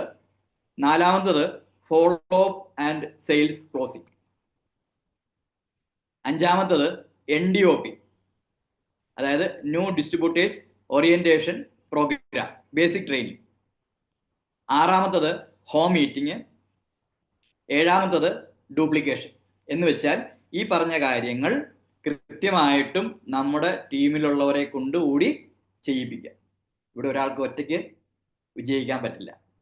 അതുകൊണ്ട് നമ്മുടെ കൂടെ വരുന്നവരെയും പഠിപ്പിക്കുകയും പരിശീലിപ്പിക്കുകയും ഈ ബിസിനസ്സിൽ അവർക്ക് കൃത്യമായ സപ്പോർട്ട് നമ്മൾ കൊടുക്കുകയും ചെയ്യുമ്പോഴാണ് അവർ വിജയിക്കുന്നത്. അവർ വിജയിക്കുമ്പോഴാണ് നമ്മളും വിജയിക്കുന്നത്. അപ്പം ഈ 7 കാര്യങ്ങൾ ഇതിൻ്റെ ഫണ്ടമെൻ്റൽ ആയിട്ടുള്ള കാര്യങ്ങളാണ്. അങ്ങനെ ലിസ്റ്റ് എടുക്കുമ്പോൾ നമ്മൾ ശ്രദ്ധിക്കേണ്ട ഒരു കാര്യം എന്ന് പറയുന്നത്, തുടക്കത്തിൽ ഒരുപാട് ദൂരെയൊന്നും പോയി റിക്രൂട്ട്മെൻറ്റിന് ശ്രമിക്കാതിരിക്കുക. കാര്യം നമുക്ക് കമ്പനിയിൽ നിന്നുള്ള വരുമാനമൊക്കെ കിട്ടി തുടങ്ങുന്നതേ ഉള്ളൂ. ആ സമയത്ത് ഒരു എറണാകുളത്ത് താമസിക്കുന്ന ഒരാൾ തിരുവനന്തപുരത്തോ കോഴിക്കോടോ കണ്ണൂരൊക്കെ പോയി ബിസിനസ് ചെയ്യുക എന്ന് പറഞ്ഞാൽ സാധാരണഗതിയിൽ ഇച്ചിരി പ്രയാസമുള്ള കാര്യമാണ്. അപ്പം അതുകൊണ്ട് തന്നെ ഒരു 50-60 കിലോമീറ്റർ റേഡിയസിൽ മാത്രം തുടക്കത്തിൽ ബിസിനസ് ചെയ്യുക. അതായത് തൊട്ടടുത്തുള്ള താലൂക്കുകളിലോ ജില്ലകളിലോ മാത്രം ഫോക്കസ് ചെയ്യുക. ഒരുപാട് ദൂരെ ചില ആൾക്കാർ ബിസിനസ് തുടങ്ങിയ ഉടനെ തന്നെ പറയാറുണ്ട്, സാറേ എനിക്ക് ഗുജറാത്തിൽ കുറച്ച് ഫ്രണ്ട്സ് ഉണ്ട്, ഞാൻ അവിടെ കുറച്ചാൾ ജോലി ചെയ്തതാണ്, സാർ ഒന്ന് എൻ്റെ കൂടെ വരുമോ? ഒരിക്കലും നമ്മൾ അത് എൻ്റർടൈൻ ചെയ്യാൻ പാടില്ല. കാര്യം എന്ന് വെച്ചാൽ, ഒന്ന്, അങ്ങനെ അവിടെ പോയി ആരെങ്കിലും ബിസിനസ് തുടങ്ങിച്ചിട്ട് ഇവിടെ വന്നു കഴിഞ്ഞാൽ അവർ തന്നെത്താനെ ഒരിക്കലും ചെയ്യില്ല. അവിടെ നിന്ന് ആ ടീമിനെ നമുക്ക് വളർത്തേണ്ടതായിട്ടുണ്ട്. അപ്പോൾ സ്വാഭാവികമായിട്ടും അങ്ങനെ നിന്ന് സപ്പോർട്ട് കൊടുക്കണമെന്നുണ്ടെങ്കിൽ ആ വ്യക്തിക്ക് അതിനനുസരിച്ചുള്ള ഒരു എഡ്യൂക്കേഷൻ കമ്പനിയിൽ നിന്ന് കിട്ടിയിട്ടില്ല, തുടക്കക്കാരനാണ്. അപ്പം നല്ല രീതിയിലുള്ള ട്രെയിനിങ് ഒക്കെ കിട്ടിയതിന് ശേഷം അത്യാവശ്യം വരുമാനമൊക്കെ ഉയർന്നതിന് ശേഷം മറ്റുള്ള സ്ഥലങ്ങളിലേക്ക് നമുക്ക് കൊണ്ടുപോകാം. ഇനി ലിസ്റ്റ് മേക്കിംഗ്. ലിസ്റ്റ് എഴുതാൻ നേരത്ത് നമ്മൾ ഒരു നല്ല ഒരു ബുക്ക്, കാര്യം നമ്മുടെ ഈ ഒരു ബിസിനസ്സിൻ്റെ ഏറ്റവും ബേസിക് ആയിട്ടുള്ള കാര്യങ്ങളാണ് നമ്മളിപ്പം ഡിസ്കസ് ചെയ്യുന്നത്. അപ്പം അതുകൊണ്ട് തന്നെ മിനിമം നല്ല വരയിട്ട നല്ല ഭംഗിയുള്ള ഒരു 100 പേജിൻ്റെ ബുക്ക് നിങ്ങൾ വാങ്ങിക്കുക. ആ ബുക്കിലോട്ടാണ് ഈ ലിസ്റ്റ് തയ്യാറാക്കേണ്ടത്. ആ ലിസ്റ്റിൽ നിങ്ങൾ നമ്മൾ ഉദ്ദേശിക്കുന്ന ആൾക്കാരുടെ പേര്, സീരിയൽ നമ്പർ എഴുതാം, അത് കഴിഞ്ഞാൽ പേര് എഴുതാം, അവരുടെ മൊബൈൽ നമ്പർ എഴുതാം, അവരുടെ ലൊക്കേഷൻ എഴുതാം, അവരുടെ വിദ്യാഭ്യാസ യോഗ്യത എഴുതാം, അല്ലെങ്കിൽ അവർ ചെയ്യുന്ന ബിസിനസ് എഴുതാം, ജോലിയാണെങ്കിൽ അത് എഴുതാം, നമ്മളുമായിട്ടുള്ള ബന്ധം എഴുതാം. അപ്പം അങ്ങനെ നമ്മളൊരു ബുക്ക് എടുത്തു കഴിഞ്ഞാൽ അതിൻ്റെ 2 പേജിലുമായിട്ട് ഈ ലിസ്റ്റ് എഴുതുക. ഒരു പേജിലല്ല, നിവർത്തി വെച്ച് ആ 2 പേജിലുമായിട്ട് എഴുതുക. പറ്റുമെങ്കിൽ ഒരു വരി വിട്ടിട്ട് 3ാമത്തെ വരിയിൽ 2ാമത്തെ ആളുടെ പേര് എഴുതുക. കാര്യം എന്തെങ്കിലും റിമാർക്സ് ഒക്കെ എഴുതണമെങ്കിൽ നമുക്ക് ആ 2ാമത്തെ വരിയിൽ എഴുതാൻ പറ്റും. അങ്ങനെ മിനിമം ഒരു 200 പേരുടെ പേരെങ്കിലും എഴുതുക. ഏറ്റവും കുറഞ്ഞ കാര്യം, 2,10,000 പേരെ വാങ്ങിക്കാൻ പറ്റുന്ന ആഴ്ചയിൽ വലിയൊരു ബിസിനസ്സാണ്. അപ്പം അതുകൊണ്ട് തന്നെ ഒരു ഹ്യൂജ് ബിസിനസ്സിലേക്ക് വരികയാണ്, നമ്മൾ ഒരു ബിഗ് ബിസിനസ്സിലേക്ക് വരികയാണ്. അവിടെ ചെറിയൊരു ലിസ്റ്റുമായിട്ടല്ല വരേണ്ടത്. കാര്യം ലിസ്റ്റ് എന്ന് പറയുന്നത് ഈ ബിസിനസ്സിൻ്റെ റോ മെറ്റീരിയലാണ്. നമുക്കറിയാം, റോ മെറ്റീരിയൽ കുറച്ചേ ഉള്ളെങ്കിൽ നമ്മുടെ ബിസിനസ്സിൻ്റെ റിസൾട്ടും കുറയും. നമ്മളൊരു വീട് വെക്കാൻ ആഗ്രഹിക്കുന്നു, അതൊരു വലിയ വീടാണെങ്കിൽ ഇഷ്ടംപോലെ കൂടുതൽ ഇഷ്ടിക വേണം, ലോഡ് കണക്കിന് ഒരുപാട് ലോറികളിൽ കൊണ്ടുവന്ന് ഇഷ്ടിക ഇറക്കേണ്ടി വരും. ഒരു ലോഡ് ഇഷ്ടികയും കൊണ്ട് ഒരിക്കലും നമുക്ക് വലിയ വീട് വെക്കാൻ പറ്റില്ല. എന്ന് പറഞ്ഞതുപോലെ ചെറിയൊരു ലിസ്റ്റുമായിട്ട് നമ്മൾ ഈ ബിസിനസ് തുടങ്ങിയാൽ ഈ 2,10,000 എത്തുക എന്ന് പറയുന്നത് വളരെ ദൂരം ആയിരിക്കും.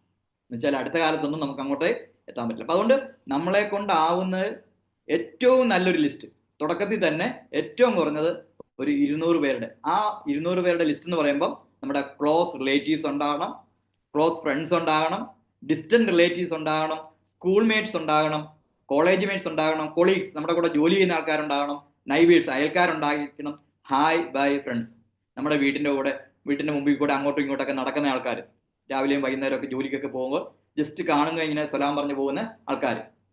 അപ്പൊ അവരുടെയൊക്കെ എല്ലാവരുടെയും, അതായത് ഒരാളുടെ പേര് പോലും വിട്ടുപോകാതെ നമ്മുടെ കയ്യിൽ ഫോൺ നമ്പറുള്ള അല്ലെങ്കിൽ ഫോൺ നമ്പറിന് ലഭ്യമാകുന്ന എല്ലാവരുടെയും പേര് എഴുതുക. ഇത് നമുക്ക് ആഡ് ചെയ്തുകൊണ്ടിരിക്കാം. കൂടുതൽ ആൾക്കാരെ ഇതിലേക്ക് നമുക്ക് ആഡ് ചെയ്യാൻ പറ്റും. അങ്ങനെ ഒരുപാട് പേരുടെ പേര് ഞാൻ ആഡ് ചെയ്തിട്ടുണ്ട്. യാത്ര ചെയ്യുന്ന സമയത്ത് എത്രയോ ആൾക്കാരെ ഞാൻ പരിചയപ്പെട്ടിട്ടുണ്ട്.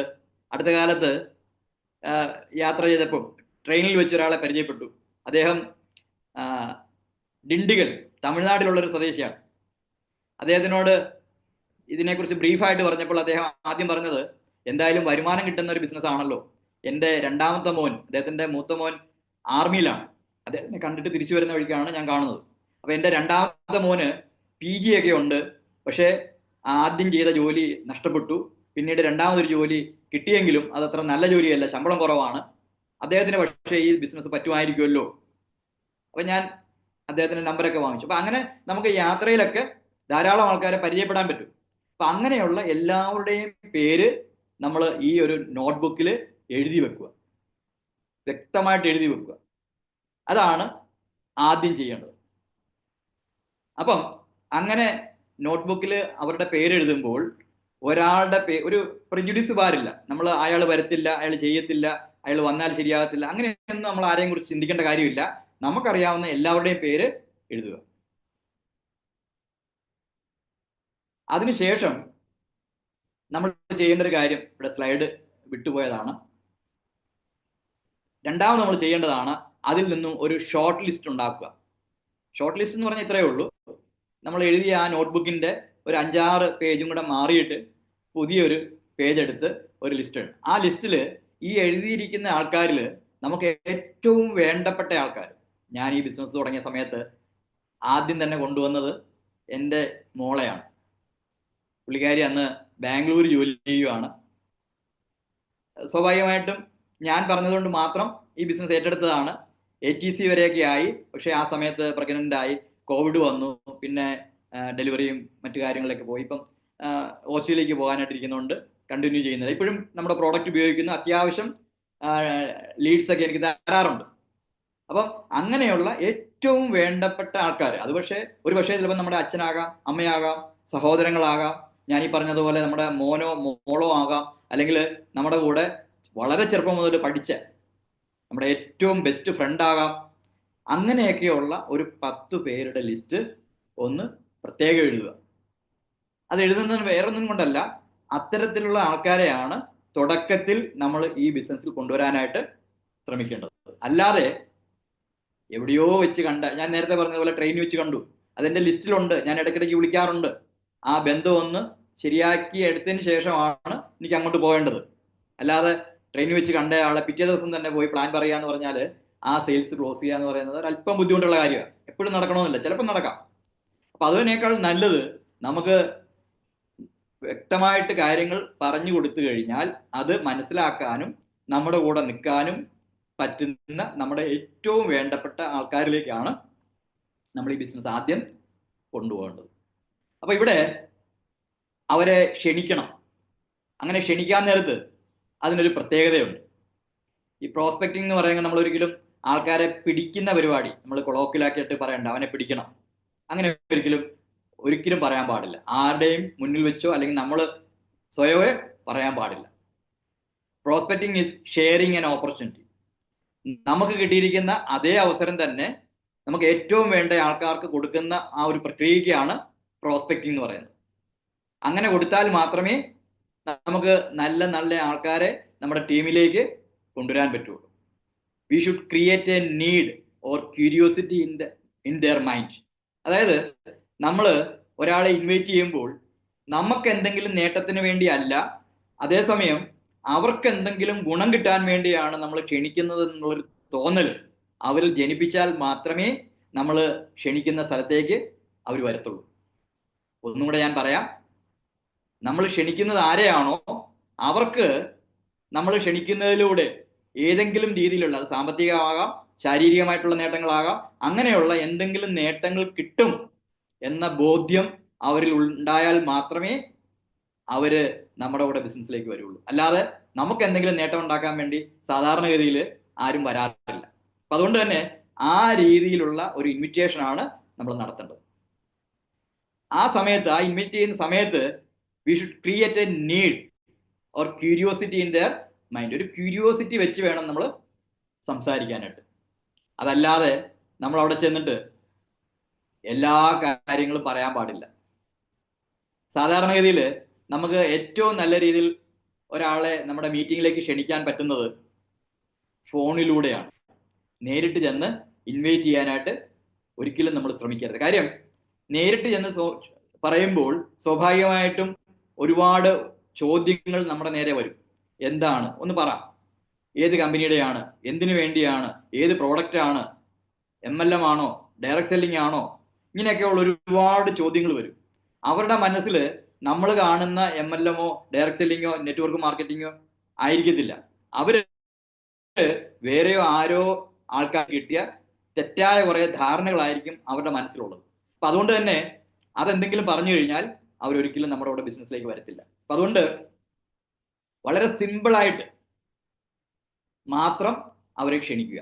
അതായത് ഒരു സെമിനാർ ഉണ്ട്, ജീവിതത്തിൽ നമുക്ക് വിജയിക്കാൻ പറ്റുന്ന കുറെ ഹിൻസ് നമുക്ക് കിട്ടുന്ന ഒരു സെമിനാർ നടക്കുന്നുണ്ട്. ആ ഒരു സെമിനാറിലേക്ക് വരിക. അല്ലെങ്കിൽ ഒരു പ്രത്യേക ഒരു വ്യക്തിയെ കാണാനായിട്ട് ഞാൻ പോകുന്നു. ആ വ്യക്തി അദ്ദേഹത്തിന്റെ ബിസിനസ്സിൽ വിജയിച്ചൊരു വ്യക്തിയാണ്.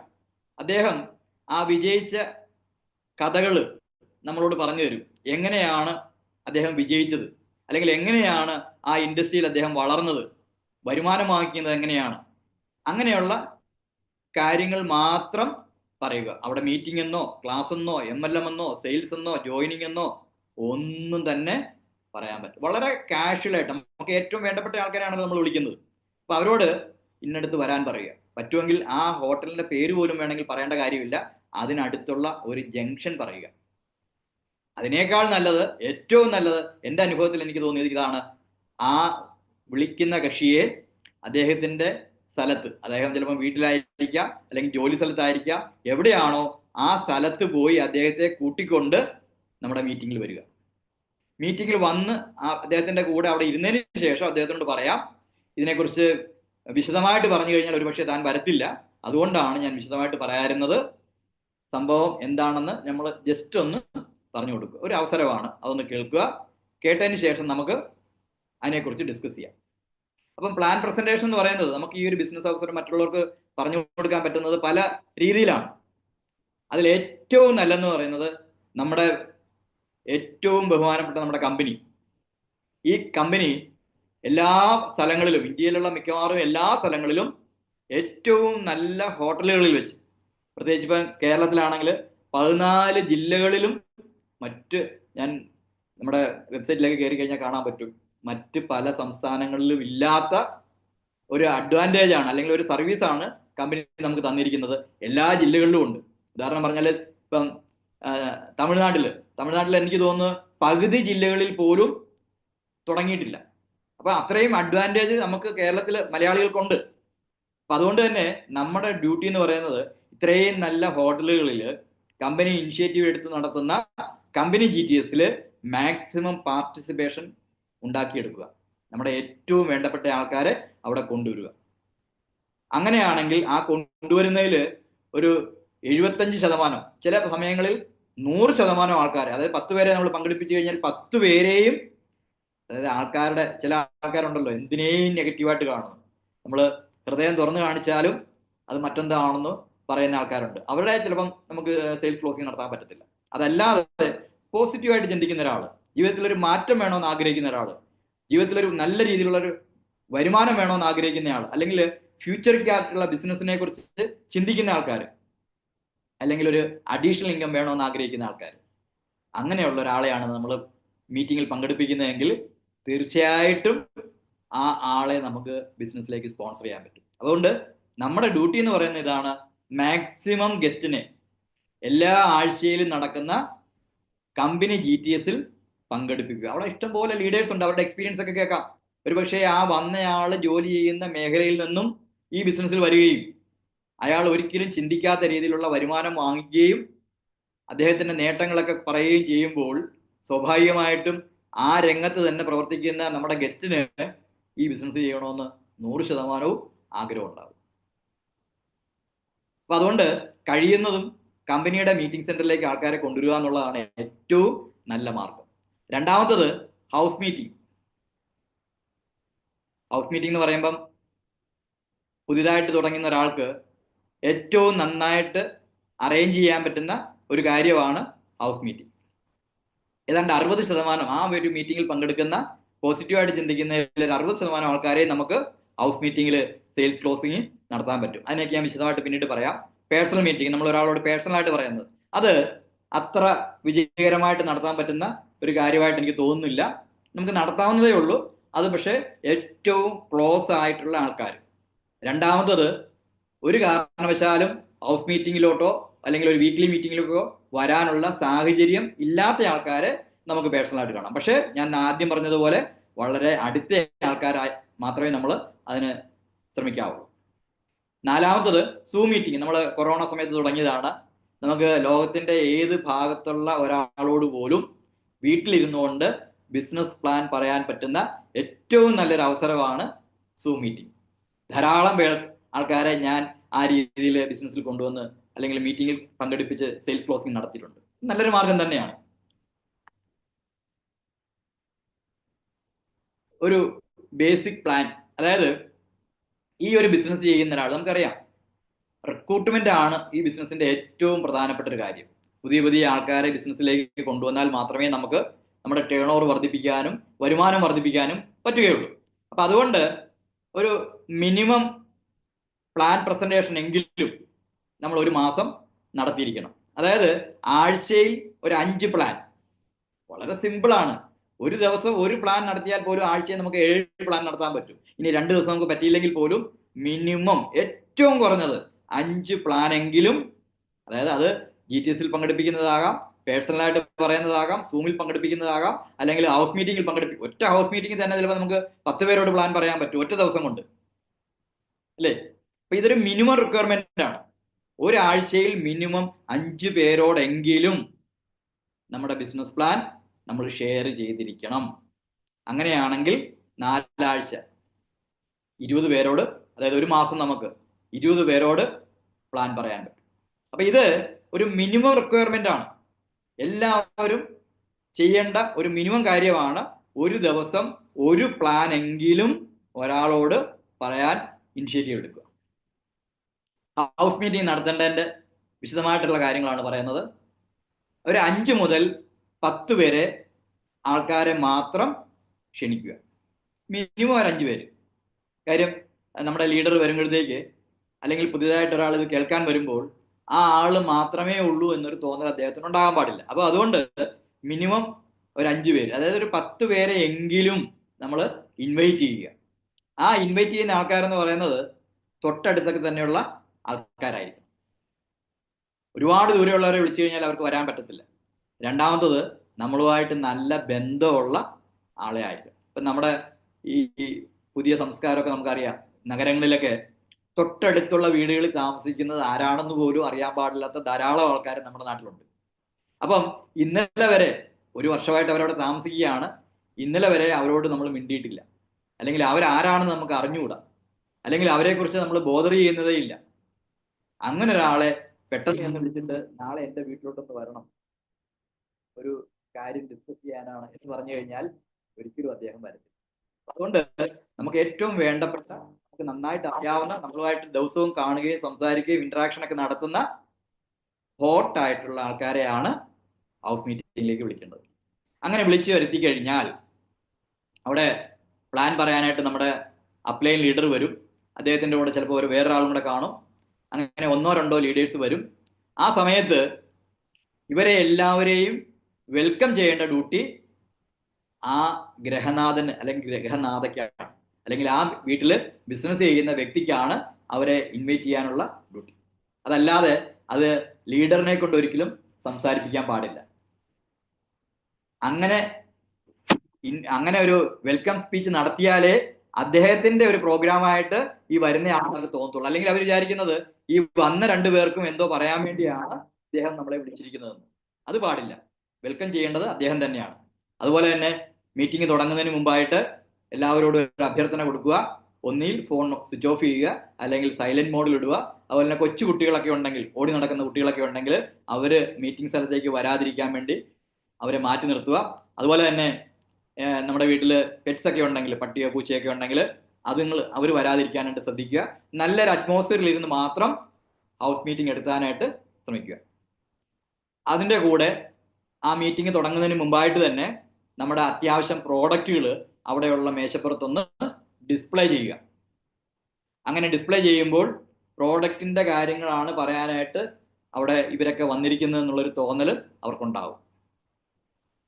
അതിൻ്റെ ഇടയ്ക്ക് നമ്മൾ പ്ലാൻ പറയുന്നതിൻ്റെ ഇടയ്ക്ക് ഒരു കാരണവശാലും ചായയോ കാപ്പിയോ സ്നാക്സോ ഒന്നും തന്നെ കൊടുക്കാൻ പാടില്ല. പിന്നെ എപ്പോഴാണ് കൊടുക്കാം? മീറ്റിങ്ങിന് ശേഷം. അപ്പം മീറ്റിംഗ് നമ്മൾ ഇൻവൈറ്റ് ചെയ്തതിന് ശേഷം ഈ വന്നിരിക്കുന്ന വ്യക്തികളെ, പ്ലാൻ എടുക്കാൻ വന്നിരിക്കുന്ന വ്യക്തികളെ നമ്മുടെ ഗസ്റ്റിന് മുന്നിൽ പരിചയപ്പെടുത്തി കൊടുക്കുക. കൃത്യമായിട്ടും പറയുക ആരാണ് വന്നത്, അവരെന്തായിരുന്നു, ഇപ്പം എന്ത് ചെയ്യുന്നു, അവര് ഒരു ബിസിനസ് ചെയ്യുന്നു, അതിൻ്റെ അകത്ത് വരുമാനം വാങ്ങിക്കുന്നു, അങ്ങനെയുള്ള കാര്യങ്ങൾ വളരെ ബ്രീഫായിട്ട് ഒരു 1-2 മിനിറ്റ് കൊണ്ട് ഒന്ന് പറഞ്ഞു. അതുപോലെ തന്നെ ഈ വന്നിരിക്കുന്നവരെയും ഒന്ന് ലീഡറിന് പരിചയപ്പെടുത്തി കൊടുക്കുക. കാര്യം നമുക്കറിയാം, നമ്മുടെ മുന്നിൽ ഒരു കോളേജിലെ പ്രൊഫസർ ആയിരിക്കാം, അദ്ദേഹം വീട്ടിൽ നിന്ന് വേഷത്തിലായിരിക്കാം വന്നിരിക്കുന്നത്, നമുക്ക് അറിയണം പറ്റണമെന്നില്ല. അല്ലെങ്കിൽ ഒരു അഡ്വക്കേറ്റ് ആയിരിക്കാം, അല്ലെങ്കിൽ ആയുർവേദ ഡോക്ടർ ആയിരിക്കാം. അപ്പം അവരൊക്കെ മുന്നിലിരിക്കുമ്പോൾ സ്വാഭാവികമായിട്ടും നമ്മൾ സംസാരിക്കേണ്ടതിനൊരു, അപ്പം ആരാണോ നമ്മുടെ മുന്നിലിരിക്കുന്നതെന്ന് കൃത്യമായിട്ട് നമ്മൾ അറിഞ്ഞിട്ടാണ് സംസാരിക്കുന്നതെങ്കിൽ അവരുടെ നിലവാരത്തിൽ നമുക്ക് സംസാരിക്കാൻ പറ്റും. അല്ലെങ്കിൽ അവർക്കും കൂടെ മനസ്സിലാകുന്ന രീതിയിൽ, വളരെ സാധാരണക്കാരായിട്ടുള്ള ആളാണെങ്കിൽ നമ്മൾ ഇംഗ്ലീഷ് വാക്കുകളൊന്നും അങ്ങനെ അധികം ഉപയോഗിക്കാൻ പാടില്ല. വളരെ സിമ്പിളായിട്ടുള്ള മലയാളം മാത്രം പറഞ്ഞുകൊണ്ട് ബിസിനസ് പ്ലാൻ പറയുക. അപ്പം അതുകൊണ്ട് നമ്മുടെ മുന്നിലുള്ളത് ആരാണ് എന്ന് കൃത്യമായിട്ടും അറിഞ്ഞിരിക്കേണ്ട ഒരു ഡ്യൂട്ടി കൂടി നമുക്കുണ്ട്. അതുപോലെ തന്നെ 6ാമത്തെ കാര്യം എന്ന് പറയുന്നത്, മീറ്റിംഗിന് ശേഷം share your confidence and convey the message that you are planning to do this business as a full time career. അതായത് ആ മീറ്റിങ്ങിലേക്ക് ക്ഷണിച്ച വ്യക്തി, അല്ലെങ്കിൽ പുതിയതായിട്ട് ബിസിനസ് തുടങ്ങിയ, അല്ലെങ്കിൽ ആ ഹോം മീറ്റിംഗ് അറേഞ്ച് ചെയ്തിരിക്കുന്ന വ്യക്തി പ്ലാൻ പറഞ്ഞതിന് ശേഷം ഗസ്റ്റിനോട് പറയേണ്ട ഒരു കാര്യമാണ്, ഞാൻ ഈ ബിസിനസ് ശക്തമായിട്ട് ചെയ്യാൻ തീരുമാനിച്ചിരിക്കുകയാണ്. ജസ്റ്റ് തുടങ്ങിയതേ ഉള്ളൂ, പക്ഷേ തുടങ്ങി കുറച്ച് ദിവസം കൊണ്ട് തന്നെ ഇതിൻ്റെ ഗുണം എന്താണെന്നും ഇതിൻ്റെ പൊട്ടൻഷ്യൽ എന്താണെന്നും ഇനി ഈ ഒരു ബിസിനസ് ഭാവിയിൽ എങ്ങനെയൊക്കെ ആയിരിക്കുമെന്നും ഇതിലൂടെ വരുമാനം വാങ്ങിക്കാൻ പറ്റുന്നത് എങ്ങനെയാണെന്നും ഇതിലൂടെ വരുമാനം വാങ്ങിച്ച ആൾക്കാരെ എനിക്ക് പരിചയപ്പെടാൻ പറ്റി, ഇങ്ങനെയൊക്കെയുള്ള കാര്യങ്ങളെല്ലാം പറഞ്ഞ് ഞാനിത് ശക്തമായിട്ട് ചെയ്യാൻ പോകുന്നു എന്നുള്ള മെസ്സേജ് അവർക്ക്, ആ ഒരു മെസ്സേജിന്റെ അടിസ്ഥാനത്തിലായിരിക്കും അവര് നമ്മുടെ കൂടെ ബിസിനസ്സിലേക്ക് വരുന്നത്. അപ്പം അതുകൊണ്ട് തന്നെ വളരെ കോൺഫിഡൻ്റ് ആയിട്ട്, വളരെ വിശ്വാസത്തോട്, അവർക്ക് നല്ല രീതിയിൽ വിശ്വാസം തോന്നത്തക്ക രീതിയിൽ, അതായത് ഇന്നലെ വരെ നമ്മൾ സംസാരിച്ചതിനേക്കാൾ ബെറ്റർ ആയിട്ട്, നമ്മൾ ഫ്രീക്വൻ്റ് ആയിട്ട് അവരോട് സംസാരിക്കുന്ന ആളായിരിക്കാം, പക്ഷേ ഇന്ന് നമ്മൾ സംസാരിച്ചപ്പോൾ അതിൽ നിന്നും തികച്ചും വ്യത്യസ്തമായി പുതിയൊരു ആളായിട്ട് നമ്മൾ സംസാരിക്കുന്നു എന്നുള്ളൊരു തോന്നൽ അവർക്ക് ഉണ്ടാകണം. നമ്മുടെ ആ ഒരു ബിലീഫ് ലെവല്, കമ്പനിയെ കുറിച്ചുള്ള ഒരു ബിലീഫ് ലെവല് നമ്മുടെ സംസാരത്തിൽ നിന്ന് അവർക്ക് ഫീൽ ചെയ്യണം. എന്നിട്ട് ഭാവിയിൽ ഞാൻ ഈ ബിസിനസ് ഒരു ഫുൾ ടൈം കരിയറായിട്ടാണ് ചെയ്യാൻ പോകുന്നത്, അതുകൊണ്ട് നിങ്ങളും എൻ്റെ കൂടെ ഈ ബിസിനസ്സിലേക്ക് വരിക എന്ന് അവരെ ക്ഷണിക്കുക. അതിനിടയ്ക്ക് നമുക്കറിയാം, കാഷ്വലായിട്ട് സംസാരിക്കുന്നതിൻ്റെ ഇടയ്ക്ക് ഇവര് ഇപ്പോൾ എവിടെയാണ് താമസിക്കുന്നത്, ചിലപ്പോൾ ഒരുപക്ഷെ ഇവർ നേരത്തെ താമസിച്ചിരുന്ന വീടായിരിക്കും നമുക്കറിയാവുന്നത്, അടുത്ത കാലത്ത് അവർ പുതിയ വീട് വെച്ച് വേറെ മാറി കാണും. അപ്പോൾ അവരോട് ചോദിക്കാതെ തന്നെ അവരുടെ വീട്ടിൽ പോയി ഫോളോ അപ്പ് ചെയ്യാനും, അവരുടെ അവൈലബിലിറ്റി, ജോലിക്കൊക്കെ പോവുകയാണെങ്കിൽ എത്ര മണിക്കാണ് പോകുന്നത്, എത്ര മണിക്കാണ് വരുന്നത്, ഇതൊക്കെ വളരെ കാഷ്വലായിട്ട് അവരോട് ചോദിച്ച് മനസ്സിലാക്കി വെക്കുക. കാര്യം അവരുടെ ഒരു സപ്പോർട്ട് ഇല്ലാതെ തന്നെ നമുക്ക് നേരിട്ട് അവരുടെ വീട്ടിൽ അവരുള്ള സമയത്ത് പോയി കാണാനുള്ള ഒരു അവസരമാണ് അതിലൂടെ നമുക്ക് കിട്ടുന്നത്. ഇനി നമ്മളൊരു പ്രോഗ്രാം സെന്ററിലാണ് പോകുന്നതെങ്കിൽ, നമ്മുടെ ഗസ്റ്റുമായിട്ട് നമ്മളൊരു പ്രോഗ്രാം സെന്ററിലാണ് പോകുന്നതെങ്കിൽ നമ്മൾ കാണേണ്ട ഏറ്റവും പ്രധാനപ്പെട്ട 2-3 കാര്യങ്ങൾ, ശ്രദ്ധിക്കേണ്ട കാര്യങ്ങൾ എന്താണ്? നമ്മൾ പഠിച്ചപ്പോൾ മിക്കവാറും ഏറ്റവും പുറകിലായിരിക്കും ഇരുന്നിരുന്നത്. ടീച്ചർമാർ നമ്മളോട് ചോദ്യം ചോദിക്കരുതെന്നുള്ള രീതിയിൽ ഏറ്റവും ഞാനും അങ്ങനെയൊക്കെ തന്നെയായിരുന്നു. ഏറ്റവും എനിക്കൊരു അനുകൂല ഘടകം ഉണ്ടായിരുന്നു. ഇച്ചിരി പൊക്കം കൂടുതലായിരുന്നു. എൻ്റെ ക്ലാസ്സിലെ മറ്റുള്ള പിള്ളേരെക്കാൾ പൊക്കം കൂടുതലായതുകൊണ്ട് ടീച്ചർ എന്നെ സമ്മതിച്ചിരുന്നു പുറകിലിരിക്കാൻ. എന്ന് പറഞ്ഞതുപോലെ നമ്മൾ മീറ്റിംഗ് ഹാളിന്റെ ഏറ്റവും പുറകിലാണ് ഇരിക്കുന്നതെങ്കിൽ നമ്മൾ വിളിച്ചുകൊണ്ട് വന്ന വ്യക്തി അഥവാ അദ്ദേഹത്തിന് ഇഷ്ടപ്പെട്ടില്ലെങ്കിൽ അദ്ദേഹത്തിന്റെ ഫോൺ എടുത്ത് ഞാൻ ഇപ്പം വരാമെന്ന് പറഞ്ഞ് പുറകോട്ടങ്ങ് പോകും. അതേസമയം നമ്മൾ ഏറ്റവും ഫ്രണ്ടിലാണ് കൊണ്ടിരുത്തുന്നതെങ്കിൽ അദ്ദേഹം പുറകിലോട്ടൊന്ന് നോക്കുമ്പോൾ നൂറുകണക്കിന് ആൾക്കാർ പുറകിലിരിക്കുകയാണ്. ഇപ്പൊ ഞാൻ എഴുന്നേറ്റ് പുറകിലോട്ട് പോയി കഴിഞ്ഞാൽ അവരെല്ലാം കാണും. അവരുടെ മുന്നിലൂടെ പോകുന്നത് അത്ര ശരിയല്ല. അദ്ദേഹം പൂർണ്ണമായിട്ടും മീറ്റിംഗ് തീരുന്നത് വരെ അവിടെ ഇരിക്കും. അതുപോലെ തന്നെ അദ്ദേഹത്തിനോട് പറയുക മൊബൈൽ ഒന്ന് സ്വിച്ച് ഓഫ് ചെയ്യുക, അല്ലെങ്കിൽ സൈലന്റിൽ ഇടുക. അപ്പൊ ആ സമയത്ത് നമ്മളും ചെയ്യണം. അത് കണ്ട് അദ്ദേഹം ഓട്ടോമാറ്റിക്കായിട്ട് ചെയ്യും. മീറ്റിംഗ് തുടങ്ങുന്ന ആ ഒരു സെക്കൻഡ് മുതൽ വളരെ കൃത്യമായിട്ടും ആ മീറ്റിംഗ് ഹാളിൽ വളരെ പേഷ്യൻ്റായിട്ട്, വളരെ എന്താ പറയുന്നത്, പൂർണ്ണമായിട്ടും നമ്മുടെ മനസ്സും ശരീരവും അവിടെ തന്നെ കൊടുത്ത് അവിടെ ഇരിക്കുക. എന്ന് വെച്ചാൽ അതിൻ്റെ ഇടയ്ക്ക് മൊബൈൽ എടുത്ത് വാട്സാപ്പ് നോക്കുകയോ ഫേസ്ബുക്ക് നോക്കുകയോ അല്ലെങ്കിൽ പുറകോട്ട് നോക്കുകയോ മുമ്പോട്ട് നോക്കുകയോ സൈഡിലോട്ട് നോക്കുകയോ അങ്ങനെ ഒരു വല്ലാത്ത രീതിയിൽ ഇരുന്ന് കഴിഞ്ഞാൽ സ്വാഭാവികമായിട്ടും നമുക്ക് ഈ ഒരു ബിസിനസ്സിലോ ഈ മീറ്റിങ്ങിലോ വലിയ താല്പര്യമൊന്നും ഉള്ളതായിട്ട് നമ്മൾ കൊണ്ടുവന്ന ആൾക്ക് തോന്നുന്നില്ല. അപ്പൊ അതുകൊണ്ട് ഏറ്റവും മുന്നിൽ നമ്മുടെ സുഹൃത്തിന്റെ കൂടെ അല്ലെങ്കിൽ ബന്ധുവിൻ്റെ കൂടെ ഇരിക്കാൻ നേരത്ത് അവരെക്കാൾ എന്തൂസിയാസത്തോടു കൂടി നമ്മൾ ആദ്യമായിട്ട് ഈ ബിസിനസ് കേൾക്കുന്നു അല്ലെങ്കിൽ ആദ്യമായിട്ടാണ് നമ്മൾ പ്രസന്റേഷൻ അറ്റൻഡ് ചെയ്യുന്നുള്ള രീതിയിൽ വളരെ എനർജറ്റിക് ആയിട്ടിരിക്കുക. മറ്റാര് കൈയടിക്കുന്നതിനേക്കാൾ നന്നായിട്ട് ഏറ്റവും സൗണ്ട് ആ ഒരു ഹാളിൽ എന്തുമാത്രം എനർജി ക്രിയേറ്റ് ചെയ്യാമോ അത്രയും എനർജി ക്രിയേറ്റ് ചെയ്താൽ മാത്രമേ ഈ വരുന്ന ഗസ്റ്റിന് നമ്മുടെ ബിസിനസിനെ കുറിച്ച് കൃത്യമായിട്ട് മനസ്സിലാക്കാൻ പറ്റുള്ളൂ. കാര്യം നമുക്കറിയാം, നമ്മുടെ ബിസിനസിന്റെ ഒരു ഫണ്ടമെന്റൽ ആയിട്ടുള്ള കാര്യമാണ് എനർജി ഉള്ളവർക്ക് മാത്രമേ ഈ ബിസിനസ് ചെയ്യാൻ പറ്റുള്ളൂ, അല്ലെങ്കിൽ എനർജി ഉള്ള സ്ഥലത്ത് മാത്രമേ ഈ ബിസിനസ് നടക്കുകയുള്ളൂ. അപ്പൊ അതുകൊണ്ട് കൈയടിക്കേണ്ട സമയത്ത് നമ്മളെ കൊണ്ടാവുന്നതിൽ പരമാവധി സൗണ്ടിൽ തന്നെ കൈയടിക്കാനായിട്ട് നോക്കുക. അല്ലാതെ ഒരു ചടങ്ങ് പോലെ ചുമ്മാ ഒച്ചയൊന്നും കേൾക്കാത്ത രീതിയിൽ കൈയടിച്ചിട്ട് കാര്യമില്ല. അതുപോലെ തന്നെ മീറ്റിങ്ങിന് ശേഷം കഴിയുമെങ്കിൽ മീറ്റിംഗ് എടുത്തയാളെയോ അല്ലെങ്കിൽ നമ്മുടെ ടീമിലുള്ള നമ്മുടെ ലീഡറിനെയോ ഈ വന്ന ഗസ്റ്റിനെ ഒന്ന് പരിചയപ്പെടുത്തി കൊടുക്കുക. പരസ്പരം അങ്ങോട്ടും ഇങ്ങോട്ടും പരിചയപ്പെടുത്തി കൊടുക്കുക. അതിനുശേഷം നമ്മുടെ ടീമിൽ ആരൊക്കെ ഉണ്ടോ, അല്ലെങ്കിൽ നമ്മൾ അപ്ലൈൻ ലീഡറിന്റെ കൂടുതൽ ഗസ്റ്റ് ഒക്കെ ഉണ്ടെങ്കിൽ അങ്ങനെ ആ ടീമിലുള്ള എല്ലാവരും ഒരുമിച്ചിരുന്ന് പുതിയ വ്യക്തികളെ പരസ്പരം പരിചയപ്പെടുത്തുകയും അവർക്ക് എന്തൊക്കെയാണോ സംശയങ്ങളുള്ളത് ആ സംശയങ്ങളെല്ലാം അവിടെ ഇരുന്ന് തീർത്തതിന് ശേഷം മാത്രം അവരെ വീടുകളിലേക്ക് പറഞ്ഞു വിടുക. അതായത് കൃത്യമായിട്ടും ബിസിനസ് എന്താണെന്ന് മനസ്സിലാക്കിയതിന് ശേഷം മാത്രമേ അവരെ വിടാവുള്ളൂ. അപ്പൊ നമുക്കറിയാം, ഞാൻ നേരത്തെ പറഞ്ഞതുപോലെ കൂടുതൽ റിക്രൂട്ട്മെന്റ് നടത്തുമ്പോഴാണ് ഈ ബിസിനസ്സിൽ നമുക്ക് കൂടുതൽ വരുമാനം കിട്ടുന്നത്. അപ്പൊ അതുകൊണ്ട് തന്നെ ഏറ്റവും കൂടുതൽ ഗസ്റ്റിനെ, അതായത് ഈ ഒരു ബിസിനസ് പറയുമ്പോൾ നമ്മൾ GTS കുറിച്ചൊക്കെ പറയുമ്പോൾ പറയുന്ന ഒരു വാചകം ഇതാണ്: if you are coming Elon you can learn. ഒറ്റയ്ക്കാണ് വരുന്നതെങ്കിൽ നിങ്ങൾക്ക് പഠിക്കാം. If you are coming with guest you can earn. ഇനി ഗസ്റ്റുമായിട്ടാണ് വരുന്നതെങ്കിൽ നിങ്ങൾക്ക് ഏൺ ചെയ്യാം, വരുമാനം വാങ്ങിക്കാം. അപ്പം അതുകൊണ്ട് ഒരാഴ്ചയിൽ ഒരു മീറ്റിംഗ് ആയിരിക്കും നമ്മൾ താമസിക്കുന്ന അടുത്തുള്ള സ്ഥലത്തുള്ളത്. അപ്പോൾ ആ ഒരു മീറ്റിംഗ് നമ്മൾ മിസ് ചെയ്ത് കഴിഞ്ഞാൽ പിന്നെ ഒരാഴ്ച കഴിഞ്ഞാൽ നമുക്ക് ഒരാളെ പങ്കെടുപ്പിക്കാൻ പറ്റുള്ളൂ. അതുകൊണ്ട് എല്ലാ മീറ്റിങ്ങിലും ആൾക്കാരെ പങ്കെടുപ്പിക്കാനുള്ളൊരു ശ്രമം നമ്മുടെ ഭാഗത്തുനിന്ന് ഉണ്ടാകണം. അത് ഒരു സുപ്രഭാതത്തിൽ രാവിലെ എഴുന്നേറ്റിട്ട് ഇന്നാണ് GTS, ഇന്ന് ആരെ പങ്കെടുപ്പിക്കണമെന്ന് അന്ന് രാവിലെ തീരുമാനിച്ചു കഴിഞ്ഞാൽ ഒരിക്കലും നടക്കില്ല. പിന്നെയോ ഒരാഴ്ചക്ക് മുമ്പേ നമ്മൾ തീരുമാനിക്കണം ആരെയാണ്. ഇന്നിപ്പം ശനിയാഴ്ച, അടുത്ത ശനിയാഴ്ചയാണ് നമ്മുടെ GTS എങ്കിൽ ഈ ശനിയാഴ്ചയിൽ നമ്മൾ തീരുമാനിക്കണം അടുത്ത ശനിയാഴ്ചയിലുള്ള GTSൽ ആരൊക്കെയാണ് നമ്മൾ പങ്കെടുപ്പിക്കേണ്ടത്. അവരുടെ ലിസ്റ്റ് എടുക്കണം. ആ ആൾക്കാരെ ഫോണിലൂടെ വിളിക്കണം, പല പ്രാവശ്യം വിളിക്കണം. ഇന്ന് വിളിച്ചിട്ട് അടുത്ത ശനിയാഴ്ച ഉച്ചകഴിഞ്ഞ് 3 മണിക്ക് വേറെ എങ്ങും പോകരുത്, നമുക്ക് അത്യാവശ്യം ഒരാളെ കാണാനായിട്ട് ഒരു സ്ഥലം വരെ ഒന്ന് പോകണം, എൻ്റെ കൂടെ ഒന്ന് വരണം എന്ന് മാത്രം പറഞ്ഞ് അദ്ദേഹത്തിന്റെ അവൈലബിലിറ്റി നമ്മളൊന്ന് ബ്ലോക്ക് ചെയ്യുക. ഇന്ന് നമ്മൾ പറഞ്ഞു, ഒരു 2-3 ദിവസം കഴിഞ്ഞിട്ട് വീണ്ടും വേറെ എന്തെങ്കിലും കാര്യങ്ങൾ പറഞ്ഞ് വിളിക്കുക. ആ കൂട്ടത്തിൽ ഈ ഒരു കാര്യം കൂടെ പറയുക. ഞാൻ അന്ന് പറഞ്ഞത് ഓർമ്മയുണ്ടല്ലോ, ശനിയാഴ്ച ഉച്ച കഴിഞ്ഞെങ്കിലും പോകരുത്, നമുക്ക് അത്യാവശ്യമായിട്ട് ഒരാളെ കാണേണ്ട ആവശ്യമുണ്ട്. അതിന്റെ തലേദിവസം വിളിക്കുക, അതിനുശേഷം അന്ന് രാവിലെ വിളിക്കുക.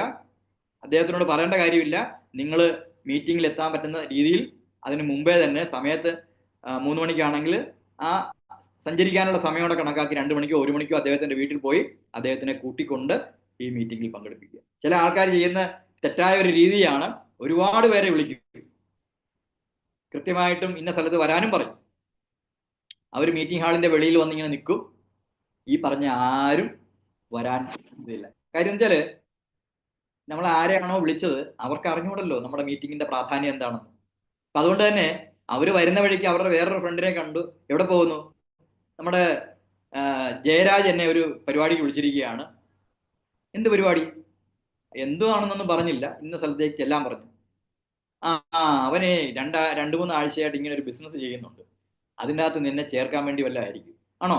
എന്നാ ഞാൻ പോകുന്നില്ല, ഞാൻ സിനിമയ്ക്ക് പോവാ, എൻ്റെ കൂടെ വരുന്നോ? എന്നാ വാ, നമുക്ക് 2 പേർക്കും കൂടെ സിനിമയ്ക്ക് പോവാം.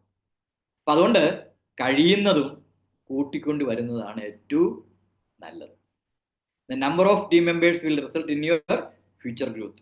കൂടുതൽ ആൾക്കാരെ റിക്രൂട്ട് ചെയ്ത് നമ്മുടെ ബിസിനസ്സിലേക്ക് കൊണ്ടുവരുമ്പോഴാണ് നമ്മുടെ ടീം വളരുന്നതും വരുമാനം വരുന്നത്. Anyone using programme centres continuously will develop much better in business. ആരാണോ മീറ്റിംഗ് സെന്ററുകൾ കൃത്യമായിട്ടും ഉപയോഗിക്കുന്നത്, കാര്യം ഇത്രയും മനോഹരമായ ഹോട്ടലുകളിൽ വെച്ച് ഇത്രയും നല്ല രീതിയിൽ മീറ്റിങ്ങുകൾ നടത്തുമ്പോൾ എന്തിന് നമ്മൾ ആ ആൾക്കാരോട് പേഴ്സണലായിട്ട് പറയാൻ പോകണം? അവരവിടെ വരട്ടെ, അവരത് കേൾക്കട്ടെ, ഇഷ്ടംപോലെ ലീഡേഴ്സിന്റെ എക്സ്പീരിയൻസ് കേൾക്കട്ടെ. സ്വാഭാവികമായിട്ടും അവർ വളരെ പെട്ടെന്ന് തന്നെ നമുക്ക് ബിസിനസ്സിലേക്ക് സ്പോൺസർ ചെയ്യാൻ പറ്റും. ഇനി നമ്മൾ അവരെ ഇൻവൈറ്റ് ചെയ്തു, അവരെ കൂട്ടിക്കൊണ്ടു വന്ന് മീറ്റിങ്ങിൽ പങ്കെടുപ്പിച്ചു, അല്ലെങ്കിൽ ഹൗസ് മീറ്റിങ്ങിൽ പങ്കെടുപ്പിച്ചു. ഇനി ഏറ്റവും പ്രധാനപ്പെട്ട കാര്യം, ഒരുപക്ഷെ നമുക്ക് ഇത്രയും കാര്യങ്ങൾ ഏതൊരാൾക്കും വളരെ സിമ്പിളായിട്ട് ചെയ്യാൻ പറ്റും. പക്ഷേ ഇനി ഞാൻ പറയുന്ന കാര്യങ്ങൾ കൃത്യമായിട്ടും ഒരു ലീഡറുടെ സഹായത്തോടു കൂടി ചെയ്താൽ മാത്രമേ നമ്മൾ ബിസിനസ് പ്ലാൻ കേൾപ്പിച്ച ആൾക്കാരെ ബിസിനസ്സിലേക്ക് കൊണ്ടുവരാൻ പറ്റുള്ളൂ, അവരുടെ സെയിൽസ് ക്ലോസിങ് നടത്താൻ പറ്റുള്ളൂ. അപ്പൊ അതിന് നമ്മൾ എന്തൊക്കെയാണ് ചെയ്യേണ്ടത്? അതിൽ ആദ്യത്തെ കാര്യം 24 മണിക്കൂറിനുള്ളിൽ ഫോളോ അപ്പ് ചെയ്യുക. പലർക്കും ബുദ്ധിമുട്ടുള്ളൊരു കാര്യമാണ്. എന്തിനാണ് നമ്മൾ ഇന്ന് വൈകുന്നേരമല്ലേ സാറേ പറഞ്ഞത്, നാളെ രാവിലെ അവരുടെ വീട്ടിൽ ചെന്ന് കഴിഞ്ഞാൽ അവരെന്ത് വിചാരിക്കും? അവരൊന്നും വിചാരിക്കത്തില്ല. അവർ വിചാരിക്കുന്ന എങ്ങനെയാണ്, നമ്മൾ വളരെ സീരിയസ് ആയിട്ടാണ് ഈ ബിസിനസ്സിനെ കാണുന്നത് എന്നായിരിക്കും അവർ വിചാരിക്കുന്നത്. അവർ എഴുന്നേൽക്കുമ്പോൾ തന്നെ അവരാദ്യം കാണുന്നത്, കണി കാണുക എന്ന് പറയത്തില്ല, എന്ന് പറഞ്ഞാൽ ആദ്യം കാണുന്നത് നമ്മളെ ആയിരിക്കണം. സ്വാഭാവികമായിട്ട് അവർക്ക് ഒരു ചിന്ത വരും, ഇത്രയും സീരിയസ് ആയിട്ടാണോ ഇവൻ ചെയ്യുന്നത്, ഇവന്റെ വീട് ഇന്ന സ്ഥലത്താണ്, അവിടുന്ന് ഈ രാവിലെ തന്നെ എഴുന്നേറ്റ് കുളിച്ച് ഡ്രസ്സ് ചെയ്ത് എൻ്റെ വീട്ടിൽ വരുന്നുണ്ടെങ്കിൽ അത്രയും സീരിയസ് ആയിട്ടായിരിക്കും അവൻ ബിസിനസ് ചെയ്യുന്നത്. നമ്മുടെ ബിസിനസ്സിലേക്ക് വരാൻ ഒന്നുകൂടി താല്പര്യം ആ വ്യക്തിക്ക് കൂടുതലായിട്ട് തോന്നും. അപ്പം അതുകൊണ്ട് തന്നെ ഇന്ന് പറയുന്ന പ്ലാൻ ആ ആൾക്കാരെ എല്ലാം നാളെ പറ്റുമെങ്കിൽ നാളെ ഏർലി മോർണിംഗിൽ പോവുക. അഥവാ ഇനി അങ്ങനെ പോകാൻ പറ്റില്ല എന്നുണ്ടെങ്കിൽ, ഒരുപക്ഷെ ചിലപ്പോൾ അദ്ദേഹം വളരെ നേരത്തെ തന്നെ ജോലിക്ക് പോകുന്ന ആളായിരിക്കാം, ദൂര സ്ഥലത്തായിരിക്കാം, അങ്ങനെയാണെങ്കിൽ അന്ന് രാത്രി തന്നെ അദ്ദേഹത്തിനെ കാണണം. ഒരു കാര്യം ഞാൻ പറയാം, പിറ്റേ ദിവസം ഫോളോ അപ്പ് ചെയ്യാൻ പറ്റാത്ത സാഹചര്യമുള്ള ഒരു വ്യക്തിയെ ഒരു കാരണവശാലും പ്ലാൻ പറയരുത്. എന്ന് വെച്ചാൽ, നമ്മുടെ വീടിൻ്റെ തൊട്ടടുത്തുള്ള നമ്മുടെ ഒരു സുഹൃത്തിൻ്റെ മോൻ, അദ്ദേഹം എഞ്ചിനീയറിംഗ് കഴിഞ്ഞിട്ട് ജോലി അന്വേഷിച്ചുകൊണ്ടിരിക്കുകയാണ്. അപ്പം നമുക്കറിയാം, തിങ്കളാഴ്ച അദ്ദേഹം ഒരു ഇന്റർവ്യൂവിന് ബാംഗ്ലൂർ പോവുകയാണ്. നമുക്കറിയാം, തൊട്ടടുത്താണ്, നമ്മുടെ സുഹൃത്തിൻ്റെ മോനുമാണ്. ഞായറാഴ്ചയാണ് ഹൗസ് മീറ്റിംഗ് വെച്ചിരിക്കുന്നത്. അപ്പം ഞായറാഴ്ച ഹൗസ് മീറ്റിംഗ് വെച്ച് കഴിഞ്ഞാൽ സ്വാഭാവികമായിട്ടും നമുക്ക് തിങ്കളാഴ്ച അദ്ദേഹത്തിനെ കാണാൻ പറ്റുന്ന കാര്യം, തിങ്കളാഴ്ച രാവിലെയുള്ള ട്രെയിനിൽ അദ്ദേഹം പോകും. അപ്പോൾ അതുകൊണ്ട് അങ്ങനെയുള്ള ആൾക്കാരെ പ്ലാൻ കാണിക്കരുത്. അവർ വരട്ടെ, വന്നതിന് ശേഷം നമുക്ക് കാണിക്കാം. അല്ലെങ്കിൽ അവർ പോയിട്ട് വരുന്നത് ഒരാഴ്ച കഴിഞ്ഞായിരിക്കും, ആ ഒരാഴ്ച കഴിയുമ്പോൾ അദ്ദേഹം ഈ ഒരു കാര്യങ്ങളെല്ലാം മറന്നിരിക്കും. അതുകൊണ്ട് 24 മണിക്കൂറിനുള്ളിൽ ഫോളോ അപ്പ് ചെയ്യുക എന്നുള്ളത് മസ്റ്റായിട്ടുള്ള കാര്യമാണ്. അങ്ങനെ പോകുമ്പോൾ ഞാൻ നേരത്തെ പറഞ്ഞതുപോലെ ലീഡറിനോടൊപ്പം വേണം പോകാനായിട്ടല്ല ഒറ്റയ്ക്ക്. എനിക്കറിയാവുന്ന ആളല്ലേ, എൻ്റെ കൂട്ടുകാരൻ്റെ മോനല്ലേ, ഞാൻ ചെന്ന് പറയാം. ഒറ്റയ്ക്ക് പോയി ഒരിക്കലും അത് ക്ലോസ് ചെയ്യാനായിട്ട് ശ്രമിക്കരുത്. ഏറ്റവും പ്രധാനപ്പെട്ട കാര്യം, ഫോളോ അപ്പ് ചെയ്യുന്ന സമയത്ത് തന്നെ ആ സെയിൽസ് ക്ലോസ് ചെയ്യാൻ ശ്രമിക്കും. അങ്ങനെ ക്ലോസ് ചെയ്താൽ മാത്രമേ നമുക്ക് ഈ ബിസിനസ്സിൽ പെട്ടെന്ന് നേട്ടങ്ങളിലേക്ക് എത്താൻ പറ്റുള്ളൂ. അല്ലാതെ ഒരു ആളെ പ്ലാൻ കേൾപ്പിച്ചിട്ട് 1 മാസം കൊണ്ടോ 2 മാസം കൊണ്ടോ അദ്ദേഹത്തിനെ ബിസിനസ്സിൽ കൊണ്ടുവന്നു കഴിഞ്ഞാൽ നമ്മൾ ഒരുപാട് വേർക്കും. എന്ന് വെച്ചാൽ വളരെ സ്ലോയിൽ മാത്രമേ നമുക്ക് ഈ ബിസിനസ്സിൽ റിസൾട്ട് ഉണ്ടാകത്തുള്ളൂ. അപ്പം അതുകൊണ്ട് വളരെ ഫാസ്റ്റായിട്ട് പോകുന്ന ഒരു ബിസിനസ്സാണ്. അതുകൊണ്ട് തന്നെ ഫാസ്റ്റായിട്ട് തന്നെ നമ്മൾ എല്ലാ കാര്യങ്ങളും ചെയ്യണം.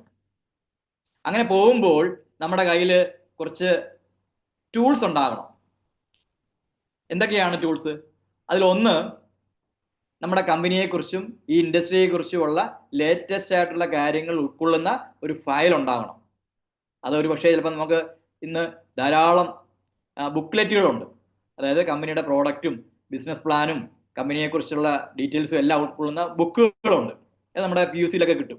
അങ്ങനെയുള്ള ഒരു ബുക്ക് നമ്മൾ വാങ്ങിച്ചു വെക്കുക. അതിനോടൊപ്പം കുറച്ച് ബ്രോഷർ വാങ്ങിച്ചു വെക്കണം. അതുപോലെ തന്നെ നമ്മൾ എഴുതിയ ലിസ്റ്റ്, പ്രോസ്പെക്റ്റിൻ്റെ ലിസ്റ്റ്, ഞാൻ നേരത്തെ പറഞ്ഞ ആ ലിസ്റ്റ്, ആ ബുക്ക് നമ്മുടെ കൂടെ ഉണ്ടാകണം. ഫോളോ അപ്പ് രജിസ്റ്റർ വേണം. അതായത് നമ്മൾ കാണുന്ന ആൾക്കാരെല്ലാം, പ്ലാൻ പറയുന്ന ആൾക്കാരെല്ലാം നമ്മൾ ഫോളോ അപ്പ് ചെയ്യുന്നുണ്ടോ എന്നൊന്ന് അറിയണ്ടേ. അതുകൊണ്ട് തീർച്ചയായിട്ടും ആ ഒരു രജിസ്റ്റർ സൂക്ഷിക്കണം. ഒരു ഡയറി വേണം. അതുപോലെ തന്നെ നമുക്ക് 3 ഐഡിയ ഒക്കെ എടുപ്പിക്കാൻ വേണ്ടി, അതൊക്കെ വരച്ച് കാണിക്കാൻ വേണ്ടി സ്ക്രിപ്റ്റിംഗ് പാഡ് വേണം.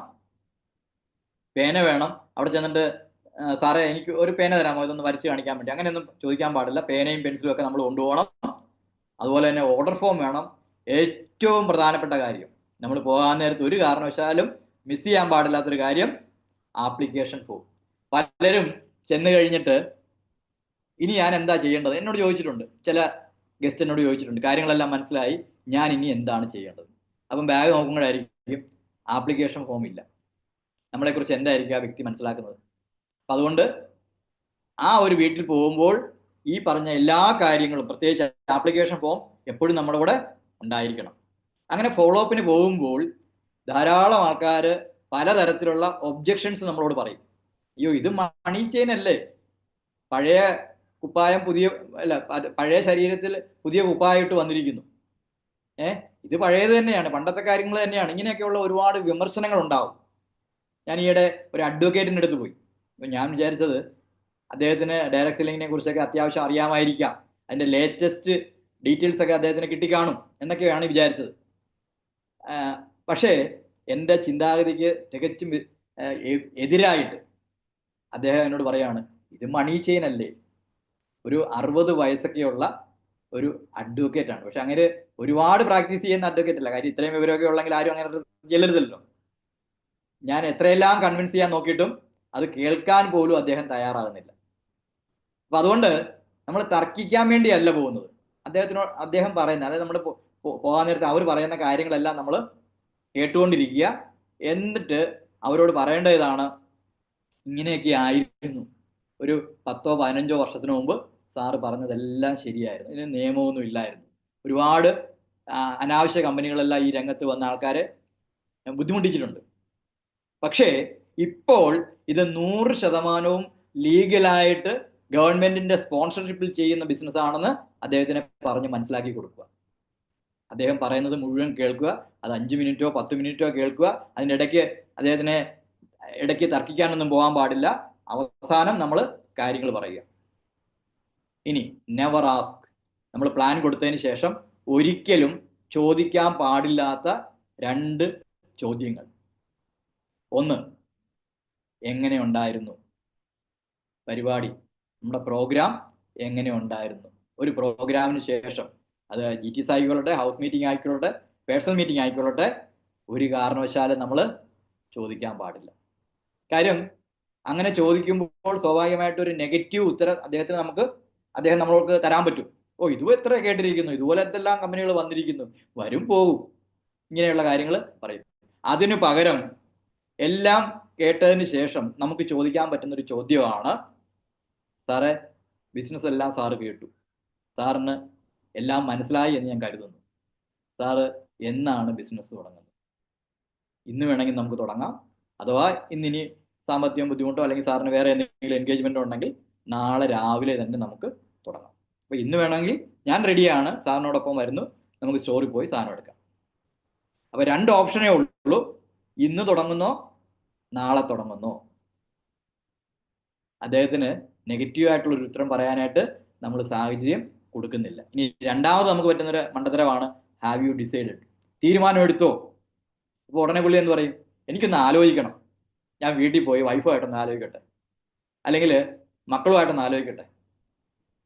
60 വയസ്സൊക്കെയുള്ള ആളായിരിക്കും, അയാൾ മക്കളോട് ആലോചിച്ചിട്ടാണ് ചെയ്യാൻ പോകുന്നത്. നടക്കുന്ന കാര്യമാണോ? ഒരിക്കലും ഇല്ല. അല്ലെങ്കിൽ 30 വയസ്സുള്ള ചെറുപ്പക്കാരനായിരിക്കാം, അദ്ദേഹം പറയുന്നത് എന്താണ് ഡയറക്റ്റ് സെല്ലിംഗ് അല്ലെങ്കിൽ എന്താണ് ആർട്ടിഫിഷ്യൽ ഇന്റലിജൻസ് എന്ന് അറിയാത്ത അദ്ദേഹത്തിന്റെ അച്ഛനോട് ചെന്ന് ചോദിച്ചിട്ട് ഞാൻ തുടങ്ങാമെന്ന് പറഞ്ഞു കഴിഞ്ഞാൽ അതൊരിക്കലും സംഭവിക്കാത്ത കാര്യം. അതുകൊണ്ട് ഈ 2 ചോദ്യങ്ങൾ നമ്മൾ ഒഴിവാക്കണം. അതിനോടൊപ്പം തന്നെ നമ്മൾ ഒഴിവാക്കേണ്ട ഒരു കാര്യമാണ് യാചിക്കുക. കാര്യം ഇത് ലോകോത്തര നിലവാരമുള്ള അടുത്ത തലമുറകളിലേക്ക് നമുക്ക് കൊടുക്കാൻ പറ്റുന്ന, ഇന്ന് നമുക്ക് കിട്ടാവുന്ന, ഏതൊരു സാധാരണക്കാരനും കിട്ടാവുന്ന ഏറ്റവും മഹത്തായ ഒരു അവസരമാണ്.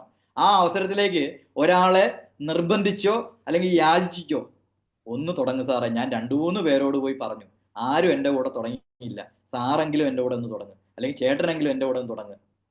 അങ്ങനെ യാചിച്ച് ഒരാളെ കൊണ്ടുവരേണ്ട യാതൊരു കാര്യവും ഇല്ല. തർക്കിക്കാൻ പാടില്ല. ചിലപ്പോൾ നമ്മൾ അവിടെ ചെന്നപ്പോഴത്തേക്ക് നമ്മുടെ വായിൽ നിന്ന് എന്തെങ്കിലും കേട്ടപ്പോൾ അതിൻ്റെ അകത്തുള്ള രാഷ്ട്രീയം മനസ്സിലാക്കി ആ നമ്മൾ പറഞ്ഞ വാക്ക് ഇഷ്ടപ്പെട്ടില്ലെന്നുള്ള രീതിയിൽ അദ്ദേഹം ചിലപ്പോൾ നമ്മളോട് തർക്കിക്കും.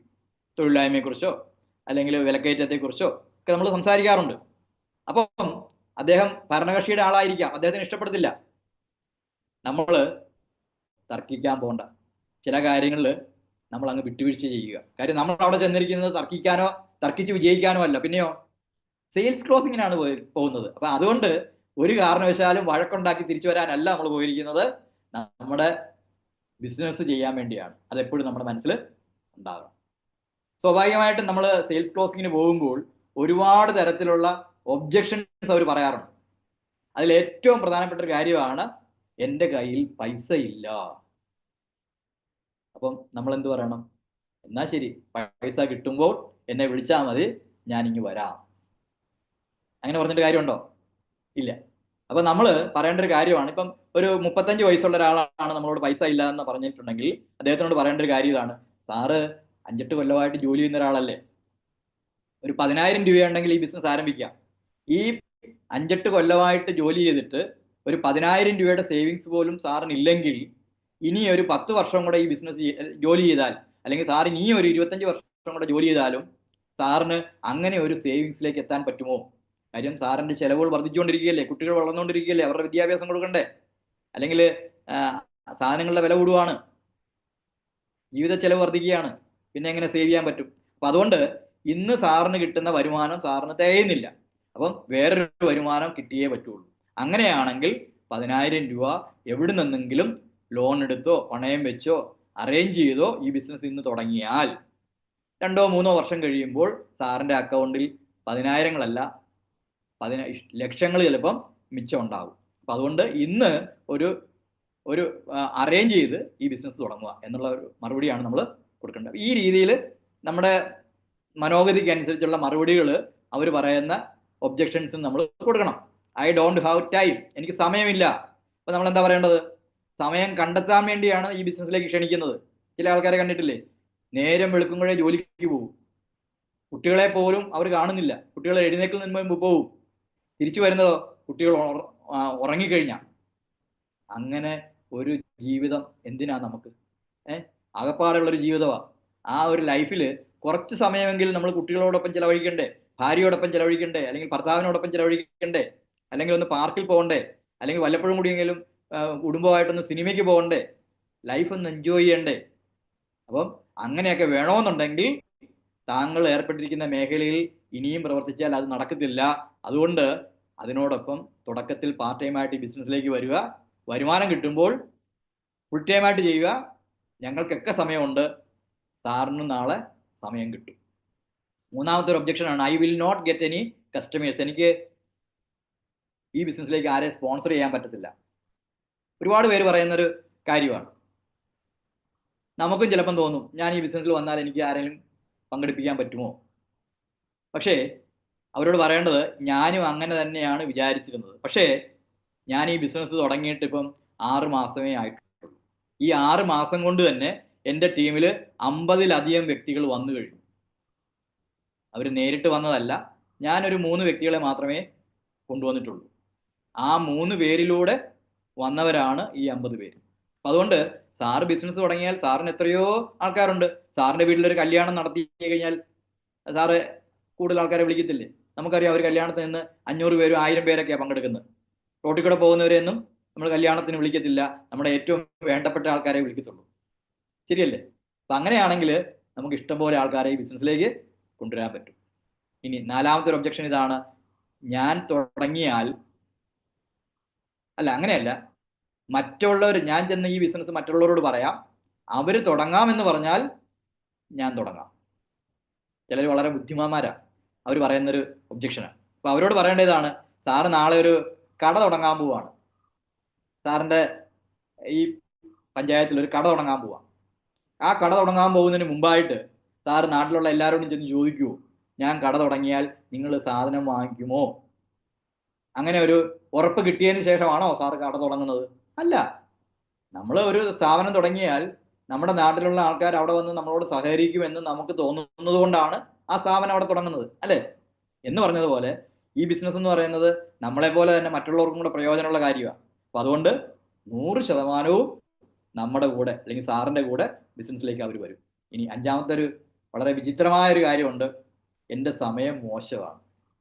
കഴിഞ്ഞ ദിവസം ഞാൻ ഒരു ജ്യോതിഷനെ കണ്ടിരുന്നു, വീട്ടിലെ ഒരു കാര്യമായിട്ട് ബന്ധപ്പെട്ട് പോയതാണ്. അപ്പം അദ്ദേഹം പറഞ്ഞത്, ഇനി ഒരു വർഷത്തേക്ക് താങ്കൾ ഒരു തരത്തിലുള്ള ബിസിനസ്സും ചെയ്യാൻ പാടില്ല. നമുക്ക് എന്ത് പറയാൻ പറ്റും? അദ്ദേഹത്തിന് ഏറ്റവും വിശ്വാസമുള്ള ഒരു ജ്യോതിഷം പറഞ്ഞിരിക്കുകയാണ്. അപ്പൊ അത് കേട്ടിട്ട് അദ്ദേഹം വെറുതെ ഇരുന്നാൽ എന്താകുമെന്നുള്ളത് നമുക്ക് ഊഹിക്കാവുന്നതേ ഉള്ളൂ. അപ്പൊ നമുക്ക് അദ്ദേഹത്തിനോട് പറയാവുന്ന ഒരു മാന്യമായ മറുപടി ഇതാണ്, സമയം നല്ലതായിട്ടുള്ള കുറെ ആൾക്കാരുണ്ടല്ലോ, എല്ലാവരുടെ, ലോകത്തുള്ള എല്ലാവരുടെ സമയം മോശമല്ലല്ലോ, നല്ല സമയമാണ് എന്ന് ജ്യോതിഷം പറഞ്ഞ എത്രയോ ആൾക്കാരുണ്ട്. അങ്ങനെ കുറച്ച് ആൾക്കാരെ കൊണ്ടുവരിക, അവർ നന്നായിട്ട് ചെയ്യുമ്പോൾ സ്വാഭാവികമായിട്ടും നമ്മുടെ സമയവും നന്നായിക്കോളൂ. അതുപോലെ തന്നെ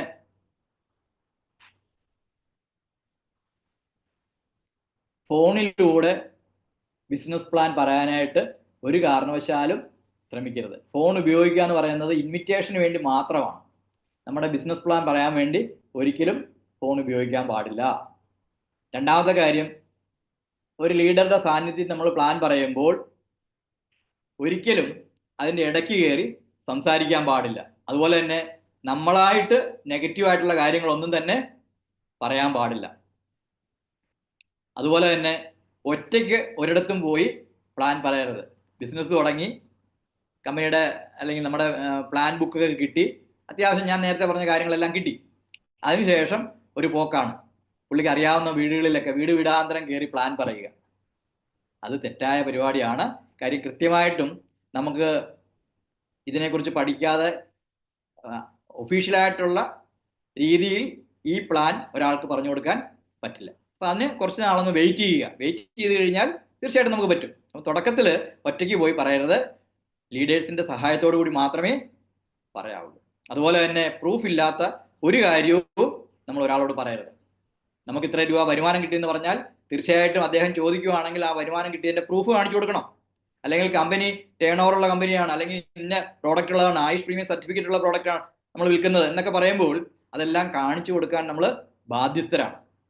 അതുപോലെ തന്നെ നമ്മുടെ കസ്റ്റമേഴ്സിനോട് അല്ലെങ്കിൽ നമ്മുടെ പ്രോസ്പെക്റ്റിനോട് ഒരിക്കലും ദേഷ്യം തോന്നാൻ പാടില്ല. ദേഷ്യത്തോടു കൂടി സംസാരിക്കാൻ പാടില്ല. അത് നമ്മുടെ അസോസിയേറ്റ്സിനോടാണെങ്കിലും ശരി, അപ്രൈം ലീഡേഴ്സിനോടാണെങ്കിലും ശരി, ഒരിക്കലും നമ്മൾ ദേഷ്യപ്പെട്ട് സംസാരിക്കാൻ പാടില്ല. കാര്യം നമ്മുടെ ജീവിതകാലം മുഴുവൻ സഹകരിച്ച് പ്രവർത്തിക്കേണ്ടവരാണ് നമ്മുടെ ബഹുമാനപ്പെട്ട അസോസിയേറ്റ്സും അതുപോലെ തന്നെ ബഹുമാനപ്പെട്ട ലീഡേഴ്സും. അതുകൊണ്ട് അവരുമായിട്ടും നല്ല ഒരു ബന്ധം കീപ്പ് ചെയ്താൽ മാത്രമേ നമുക്ക് ഈ ബിസിനസ് ചെയ്യാൻ പറ്റുള്ളൂ. അതുപോലെ തന്നെ ഒരുപക്ഷെ നമ്മുടെ ഏറ്റവും വേണ്ടപ്പെട്ട ഒരു സുഹൃത്തായിരിക്കാം നമ്മുടെ അപ്ലൈൻ. നമ്മുടെ കൂടെ വളരെ ചെറുപ്പത്തിലേ കളിച്ച് വളർന്ന ഒരു വ്യക്തി. അദ്ദേഹം ബിസിനസ്സിലേക്ക് വന്നു, മറ്റുള്ളവരുടെ മുമ്പിൽ വെച്ച് ഇടാ പോടാ ഇങ്ങനെയുള്ള കൊളോക്കിയൽ ലാംഗ്വേജ് ഒന്നും പാടില്ല. ബഹുമാനത്തോടു കൂടി മാത്രം അദ്ദേഹത്തിനെ അഭിസംബോധന ചെയ്യുക, സാർ എന്ന് പറഞ്ഞ് തന്നെ വിളിക്കുക. ഇനി വളരെ പ്രധാനപ്പെട്ട ഒരു കാര്യമാണ്, നമ്മൾ മാത്രം ഈ ബിസിനസ് ഒറ്റയ്ക്ക് ചെയ്താൽ ഒരിക്കലും വിജയിക്കത്തില്ല. അതുകൊണ്ട് ഡ്യൂപ്ലിക്കേഷൻ എന്നുള്ളത് വളരെ പ്രധാനപ്പെട്ടൊരു കാര്യമാണ്. എന്താണ് ഡ്യൂപ്ലിക്കേഷൻ? നമ്മുടെ കൂടെ വന്ന ആൾക്കാരെ നമ്മൾ ചെയ്യുന്ന പോലെ തന്നെ നമ്മളെ പോലെ തന്നെയുള്ള ആളാക്കി മാറ്റുക. നമ്മൾ ഈ മെഴുക് പ്രതിമകളൊക്കെ കണ്ടിട്ടില്ലേ? വളരെ പ്രസിദ്ധരായ ധാരാളം ആൾക്കാരുടെ മെഴുക് പ്രതിമകൾ ഉണ്ടാക്കി വെച്ചിട്ടുള്ള മ്യൂസിയങ്ങളുണ്ട്. എന്ന് പറഞ്ഞ പോലെ തന്നെ നമ്മളെ പോലെ അല്ലെങ്കിൽ നമ്മളെക്കാൾ കഴിവുള്ള ആൾക്കാരായിട്ട് അവരെ മാറ്റുക, അത്രയേ ഉള്ള അർത്ഥം. അപ്പം അതുകൊണ്ട് നമ്മളിലുള്ള നല്ല ക്വാളിറ്റീസ് അവർക്ക് കൊടുക്കുക. അല്ലെങ്കിൽ നമ്മളൊരു അസോസിയേറ്റ് ആണെങ്കിൽ ലീഡറുടെ നല്ല ക്വാളിറ്റികൾ മാത്രം നമ്മൾ എടുക്കുക. അദ്ദേഹത്തിന് ചിലപ്പം കാര്യം ഇവിടെ ഞാൻ എപ്പോഴും പറയാറുള്ളൊരു കാര്യമാണ്, കമ്പനി ഈ ഒരു ബിസിനസ്സിലേക്ക് ആരെ ഇന്റർവ്യൂ നടത്തിയൊന്നും അല്ല കൊണ്ടുവരുന്നത്. ആർക്ക് വേണേലും വരാം. അതൊരു പക്ഷേ പഴയ അവരുടെ ഹിസ്റ്ററി എടുത്തു കഴിഞ്ഞാൽ പല രീതിയിലുള്ള കാര്യങ്ങളൊക്കെ ചെയ്തിരുന്ന ആൾക്കാരായിരിക്കാം. പക്ഷെ അവർ ബിസിനസ്സിൽ വന്നു കഴിയുമ്പോൾ ആ മോശം കാര്യങ്ങളെല്ലാം മാറ്റി പെർഫെക്റ്റ് ജെന്റിൽമാൻ ആയിട്ട് മാറും. അപ്പം അതുകൊണ്ട് തന്നെ നമ്മുടെ സ്വഭാവങ്ങളെല്ലാം കൃത്യമായിട്ടും പ്യൂരിഫൈ ചെയ്താൽ മാത്രമേ നമുക്ക് ഈ ബിസിനസ്സിൽ നല്ല വിജയങ്ങൾ ഉണ്ടാക്കാൻ പറ്റുള്ളൂ. അതുപോലെ തന്നെ ഏറ്റവും പ്രധാനപ്പെട്ട ഒരു കാര്യമാണ് നമ്മളെ കൊണ്ടാവുന്ന എല്ലാ ട്രെയിനിങ്ങിലും മീറ്റിങ്ങിലും നമ്മൾ പങ്കെടുക്കുക എന്നുള്ളത്. അപ്പോൾ ഇതോട് അനുബന്ധിച്ച് കുറച്ചുകൂടെ കാര്യങ്ങൾ ഞാൻ പറയാം. നമ്മൾ പല കാറ്റഗറിയിലുള്ള ആൾക്കാരെ ഇൻവൈറ്റ് ചെയ്യാറുണ്ട്, ശരിയല്ലേ? അത് ചിലപ്പം ഒരു പക്ഷേ പ്രൊഫസർ ആയിരിക്കാം, അല്ലെങ്കിൽ ഒരു അഡ്വക്കേറ്റ് ആയിരിക്കാം, അല്ലെങ്കിൽ ഒരു സാധാരണക്കാരനായ കൂലിപ്പണി ചെയ്യുന്ന ഒരാളായിരിക്കാം, അല്ലെങ്കിൽ ഒരു ഓട്ടോറിക്ഷ ഓടിക്കുന്ന ആളായിരിക്കാം. ഇവരെ വിളിക്കുമ്പോൾ അല്ലെങ്കിൽ ഇവരോട് പ്ലാൻ പറഞ്ഞതിന് ശേഷം ഫോളോ അപ്പ് ചെയ്യുന്ന സമയത്ത് അവിടെ പാലിക്കേണ്ട ചില കാര്യങ്ങളുണ്ട്. ഉദാഹരണം പറഞ്ഞു കഴിഞ്ഞാൽ, നമ്മുടെ വീടിന്റെ തൊട്ടടുത്തുള്ള ഒരു വ്യക്തി, അദ്ദേഹം ഒരു ഉയർന്ന സ്ഥാപനത്തിൽ നിന്ന് റിട്ടയർ ചെയ്ത വ്യക്തിയാണ്, നല്ല പെൻഷൻ കിട്ടിക്കൊണ്ടിരിക്കുന്ന വ്യക്തിയാണ്. അദ്ദേഹത്തിന്റെ വൈഫ് അവരും നല്ല പെൻഷൻ വാങ്ങിക്കുന്നവരാണ്, അത്യാവശ്യം ഫിനാൻഷ്യലി സൗണ്ട് ആയിട്ടുള്ള വ്യക്തികളാണ്. 2 കുട്ടികളാണ്, അവർ രണ്ടുപേരും വിദേശത്താണ്, അവർ വളരെ നല്ല രീതിയിൽ സെറ്റിൽഡ് ആണ്. ആ വീട്ടിൽ ചെന്നിട്ട് സാർ ഈ ബിസിനസ്സിലോട്ട് വരിക, സാറ് വന്നു കഴിഞ്ഞാൽ സാറിന് നല്ല രീതിയിൽ വരുമാനം വാങ്ങിച്ചു തരുന്ന കാര്യം ഞാൻ ഏറ്റു, അല്ലെങ്കിൽ സാറിനെ രക്ഷപ്പെടുത്തുന്ന കാര്യം ഞാൻ ഏറ്റു എന്ന് പറഞ്ഞ് ആ വ്യക്തിയെ വിളിക്കാൻ പാടില്ല. പിന്നെയോ ആ വ്യക്തിയോട് നമ്മൾ പറയേണ്ടത്, സാറിപ്പം റിട്ടയർമെന്റൊക്കെ കഴിഞ്ഞിട്ട് വെറുതെ ഇരിക്കുമല്ലേ, സാറ് അത്യാവശ്യം വീട്ടിലെ കാര്യങ്ങളൊക്കെ നോക്കി ഇരിക്കുകയാണ്, ഞങ്ങൾക്ക് സാറിനെ പോലുള്ള ആൾക്കാരുടെ സേവനം ആവശ്യമുണ്ട്. സാറ് ഒരുപാട് സ്ഥലത്തൊക്കെ ജോലി ചെയ്തിട്ടുള്ള ആളാണ്, ഒരുപാട് ലോക കാര്യങ്ങളെക്കുറിച്ച് കൃത്യമായിട്ട് അറിയാവുന്ന വ്യക്തിയാണ്. അതുകൊണ്ട് സാറ് ഞങ്ങളുടെ ടീമിലോട്ട് വന്നാൽ ഞങ്ങൾക്കത് ഭയങ്കരമായിട്ട് ഗുണം ചെയ്യും. ഒരുപാട് കാര്യങ്ങൾ സാറിന് ഞങ്ങൾക്ക് പറഞ്ഞു തരാൻ പറ്റും. ഈ ബിസിനസ് എങ്ങനെ ചെയ്യണമെന്നും, ഞങ്ങളുടെ ഈ പേഴ്സണാലിറ്റി ഡെവലപ്പ് ചെയ്യുന്നത് എങ്ങനെയാണെന്നും, മറ്റുള്ളവരോട് സംസാരിക്കേണ്ടത് എങ്ങനെയാണ്, ഇങ്ങനെയൊക്കെയുള്ള കാര്യങ്ങൾ സാറിന് ഞങ്ങളോട് പറഞ്ഞു തന്നു കഴിഞ്ഞാൽ ഞങ്ങൾക്ക് ഈ ബിസിനസ്സിൽ വിജയിക്കാൻ പറ്റും. അപ്പം അതുകൊണ്ട് സാറിനെ ഞങ്ങൾക്ക് വേണം. അല്ലാതെ പൈസ ഉണ്ടാക്കാൻ വേണ്ടിയല്ല അദ്ദേഹത്തെ നമ്മൾ ക്ഷണിക്കുന്നത്, നമുക്കൊരു ലീഡർഷിപ്പ് തരാൻ വേണ്ടിയാണ് ക്ഷണിക്കുന്നത്. തീർച്ചയായിട്ടും അങ്ങനെയാണെങ്കിൽ അദ്ദേഹം വരും. അതുപോലെ തന്നെ ഒരു ചെറുപ്പക്കാരനായ ഒരു വ്യക്തി, അദ്ദേഹത്തിനോട് നമ്മുടെ പ്രോഡക്റ്റുകളെ കുറിച്ച് വിശദമായിട്ട് പറയേണ്ട കാര്യമില്ല. പ്രോഡക്റ്റുകൾ കൊണ്ടു നടന്ന ഒരു വ്യക്തിയായിട്ട് മാറാനായിട്ട് അദ്ദേഹം ആഗ്രഹിക്കത്തില്ല. അദ്ദേഹത്തിനോട് എന്താണ് പറയാൻ പറ്റുന്നത്? നമ്മുടെ ബിസിനസ്സിലെ വരുമാനത്തെക്കുറിച്ചാണ്. ഇത്രയും വരുമാനം കിട്ടുന്ന ഒരു മേഖല നിലവിലില്ല. അദ്ദേഹം ഒരു സാധാരണ ഡിഗ്രി പാസ്സായ ഒരു വ്യക്തിയായിരിക്കാം. അദ്ദേഹം ഒരു ജോലിക്ക് പോയാൽ എത്ര രൂപ കിട്ടും എന്നുള്ളത് അദ്ദേഹത്തിന് വ്യക്തമായിട്ട് അറിയാം. അതിൽ നിന്നും തികച്ചും വ്യത്യസ്തമായിട്ട് നമുക്ക് നമ്മുടെ ലീഡേഴ്സിന്റെ എക്സാമ്പിൾസ് കൊടുക്കാം. എത്രയോ ലീഡേഴ്സ് അവർ ആഗ്രഹിച്ചതിന്റെ എത്രയോ ഇരട്ടി വരുമാനം ഈ ബിസിനസ്സിൽ നേടി എന്തെല്ലാം സൗകര്യങ്ങൾ അനുഭവിച്ചുകൊണ്ടാണ് ജീവിക്കുന്നത്, ശരിയല്ലേ? അപ്പൊ അങ്ങനെയാണെങ്കിൽ അവരോട് നമ്മൾ പറയേണ്ടത്, ഈ ഒരു ബിസിനസ്സിലേക്ക് വന്നാൽ അവരുടെ ലൈഫിൽ ഉണ്ടാകുന്ന മാറ്റം, ലൈഫ് സ്റ്റാൻഡേർഡിൽ ഉണ്ടാകുന്ന മാറ്റം, പുതിയ പുതിയ കാറുകൾ നാളെ വാങ്ങിക്കാൻ പറ്റുന്ന അവസരം, അല്ലെങ്കിൽ വലിയ വലിയ വീടുകൾ വെക്കാൻ പറ്റുന്ന അവസരം, അങ്ങനെ ഉള്ള കാര്യങ്ങൾ പറഞ്ഞു വേണം ഒരു ചെറുപ്പക്കാരനെ കൊണ്ടുവരുന്നത്. ഞാൻ 2 എക്സാമ്പിൾസ് പറഞ്ഞേ ഉള്ളൂ. ഇതുപോലെ ആ വ്യക്തിയെ കൃത്യമായിട്ട് മനസ്സിലാക്കി വേണം നമ്മൾ ബിസിനസ്സിലേക്ക് ക്ഷണിക്കാൻ. അല്ലാതെ ഒരേ രീതിയിൽ എല്ലാവരെയും കണ്ടു കഴിഞ്ഞാൽ അവർ വരണമെന്നില്ല. ചിലർക്ക് ചില സോഷ്യൽ ആക്ടിവിറ്റി, ഇപ്പം എന്നെ സംബന്ധിച്ചിടത്തോളം റിട്ടയർമെന്റിന് ശേഷം ഞാൻ ഏറ്റവും കൂടുതൽ ആഗ്രഹിച്ചത്, കാര്യം എൻ്റെ എല്ലാ സാധ്യതകളും മനസ്സിലാക്കിയൊന്നുമല്ല ഞാൻ വന്നത്. അന്ന് ഞാൻ ആഗ്രഹിച്ചതാണ്, 35 വർഷത്തോളം ജോലി ചെയ്തു. ആ ജോലി കഴിഞ്ഞ് ഒരു ഫുൾ സ്റ്റോപ്പ് ഇട്ട് വീട്ടിലിരിക്കാനായിട്ട് ഞാൻ ആഗ്രഹിച്ചില്ല. അപ്പൊ എൻഗേജഡ് ആകണം. അങ്ങനെ എൻഗേജഡ് ആകുമ്പോൾ തീർച്ചയായിട്ടും പോസിറ്റീവായിട്ട് ചിന്തിക്കുന്ന, നല്ല രീതിയിൽ ബിഹേവിയർ ഉള്ള, അല്ലെങ്കിൽ കൊള്ളാവുന്ന ആൾക്കാർ, മലയാളത്തിൽ പറഞ്ഞു കഴിഞ്ഞാൽ കൊള്ളാവുന്ന ആൾക്കാരുമായിട്ട് സഹകരിച്ച് മുന്നോട്ട് പോകണം. അതിൻ്റെ കൂടെ ഞാൻ ഒരു കാര്യം കൂടെ ആഗ്രഹിച്ചു, എനിക്ക് ആരോഗ്യമുള്ളിടത്തോളം കാലം മറ്റുള്ളവർക്കും കൂടെ ഗുണമുള്ള എന്തെങ്കിലും കാര്യം ചെയ്യണം. കാര്യം ഞാൻ റിട്ടയർമെന്റിന് ശേഷം എനിക്ക് ഇച്ചിരി പൈസയൊക്കെ കിട്ടും, നിങ്ങൾക്കറിയാം. ആ പൈസ കൊണ്ട് വേണമെന്നുണ്ടെങ്കിൽ ഒരു കടയൊക്കെ ഇട്ട്, ഒരു മൊബൈൽ കടയോ അല്ലെങ്കിൽ ഒരു റെഡിമെയ്ഡ് കടയൊക്കെ ഇട്ട് ഒരു 2 പേരെ സ്റ്റാഫൊക്കെ വെച്ച് അവിടെ ഇരിക്കാമായിരുന്നു. അത്യാവശ്യം ചില വിവരങ്ങൾ കിട്ടും. പക്ഷെ അതല്ല ഞാൻ ആഗ്രഹിച്ചത്. ഇത്രയും നാളും നടക്കാത്തൊരു കാര്യം, മറ്റുള്ളവർക്കും കൂടെ മറ്റുള്ളവരെ സഹായിക്കാൻ പറ്റുന്ന ഒരു മേഖലയായിട്ട് ഞാൻ കണ്ടു. അതുകൊണ്ടുകൂടിയാണ് ബിസിനസ്. അപ്പൊ അങ്ങനെയുള്ള ഒരു പ്രോസ്പെക്റ്റിന്റെ മനസ്സ് എന്താണ് എന്ന് നമ്മൾ മനസ്സിലാക്കി വേണം അദ്ദേഹത്തിനെ നമ്മൾ ബിസിനസ്സിലേക്ക് കൊണ്ടുവരാൻ. അങ്ങനെയാണെങ്കിൽ മാത്രമേ അദ്ദേഹത്തിനെ കൊണ്ടുവരാൻ പറ്റുള്ളൂ. അപ്പം ഇവിടെ ഞാൻ അത്യാവശ്യം കാര്യങ്ങളെല്ലാം പറഞ്ഞു കഴിഞ്ഞു. ഇത് വളരെ പ്രസിദ്ധമായ ഒരു സ്ലൈഡാണ്. ഇത് മറ്റാരുടെയല്ല, ബിൽ ഗേറ്റ്സിൻ്റെയാണ്. അദ്ദേഹം ഇങ്ങനെയാണ് പറഞ്ഞത്: "There is no secret. I simply showed my plan to 1,200 people."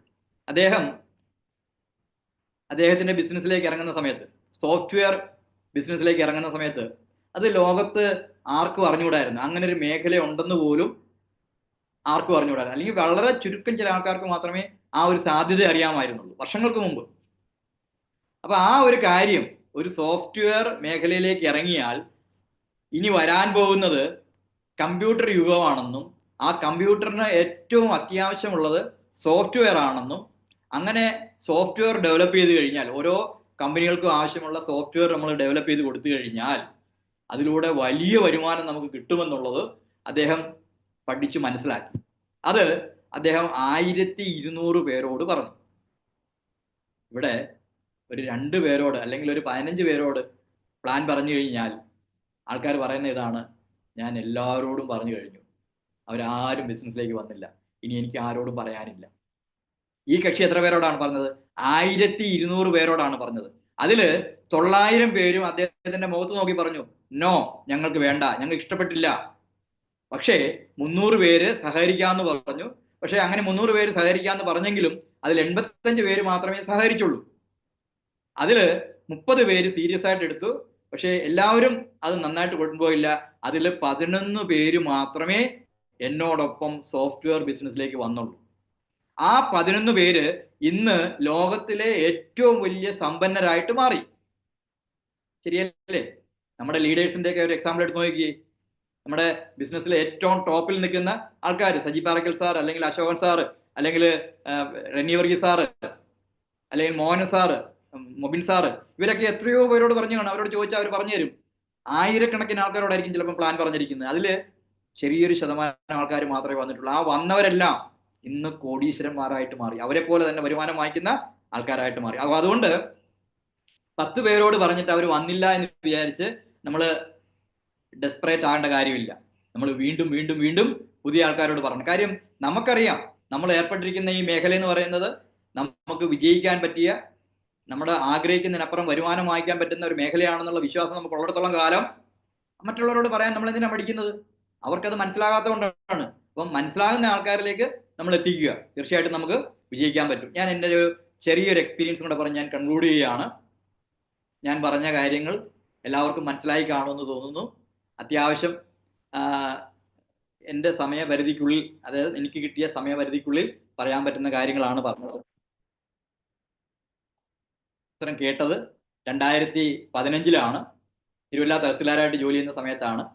അന്ന് എന്നോട് പറഞ്ഞവരുമായിട്ടുള്ള ഒരു ബന്ധം വെച്ച്, അല്ലെങ്കിൽ ഞാൻ റിട്ടയർമെന്റിന് ശേഷം എനിക്ക് ചെയ്യാൻ പറ്റുന്ന ഒരു അവസരമായിട്ട് എനിക്ക് തോന്നിയത് കൊണ്ട് അന്ന് തുടങ്ങി വെച്ചു. പക്ഷേ നിങ്ങൾക്കറിയാം, തഹസിൽദാരായിട്ടിരിക്കുന്ന സമയത്തൊന്നും ഇത് ചെയ്യാൻ പറ്റില്ല. കാര്യം അത്രയും ബിസിയാണ്. പ്രത്യേകിച്ച് തിരുവല്ല എന്ന് പറയുന്നത് വളരെ ബിസി ആയിട്ടുള്ളൊരു താലൂക്ക് ഓഫീസാണ്. അപ്പം അങ്ങനെ എനിക്ക് ചെയ്യാൻ പറ്റിയില്ല.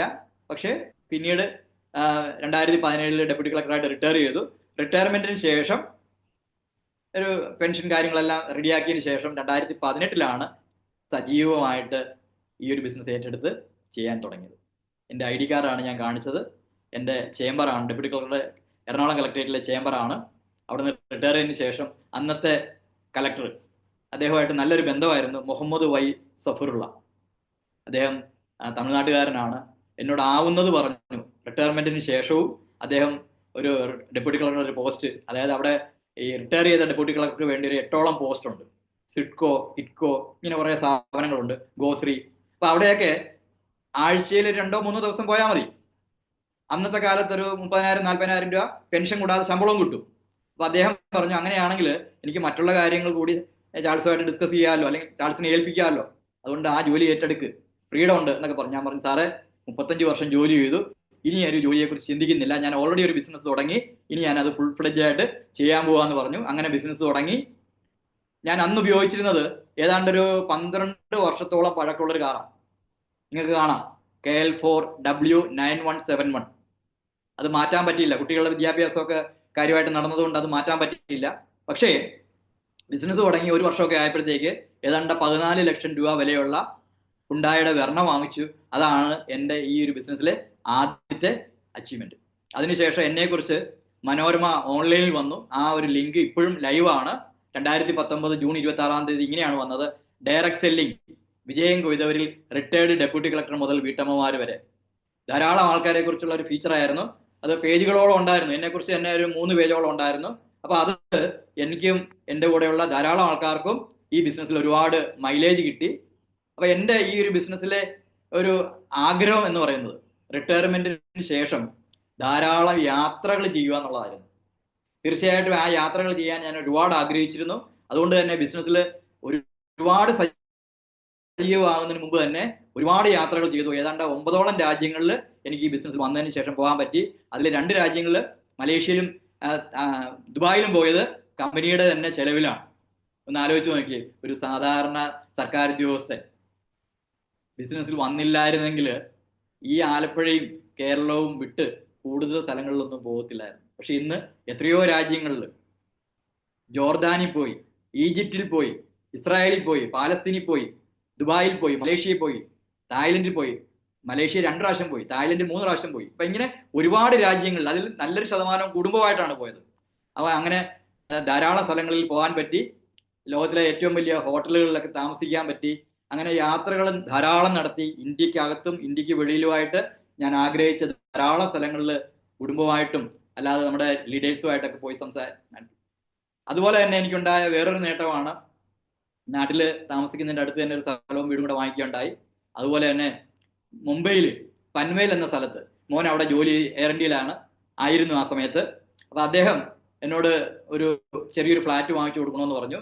അങ്ങനെ പൻവേലുള്ള വളരെ നല്ല രീതിയിൽ പ്ലാൻ ചെയ്ത് ഒരു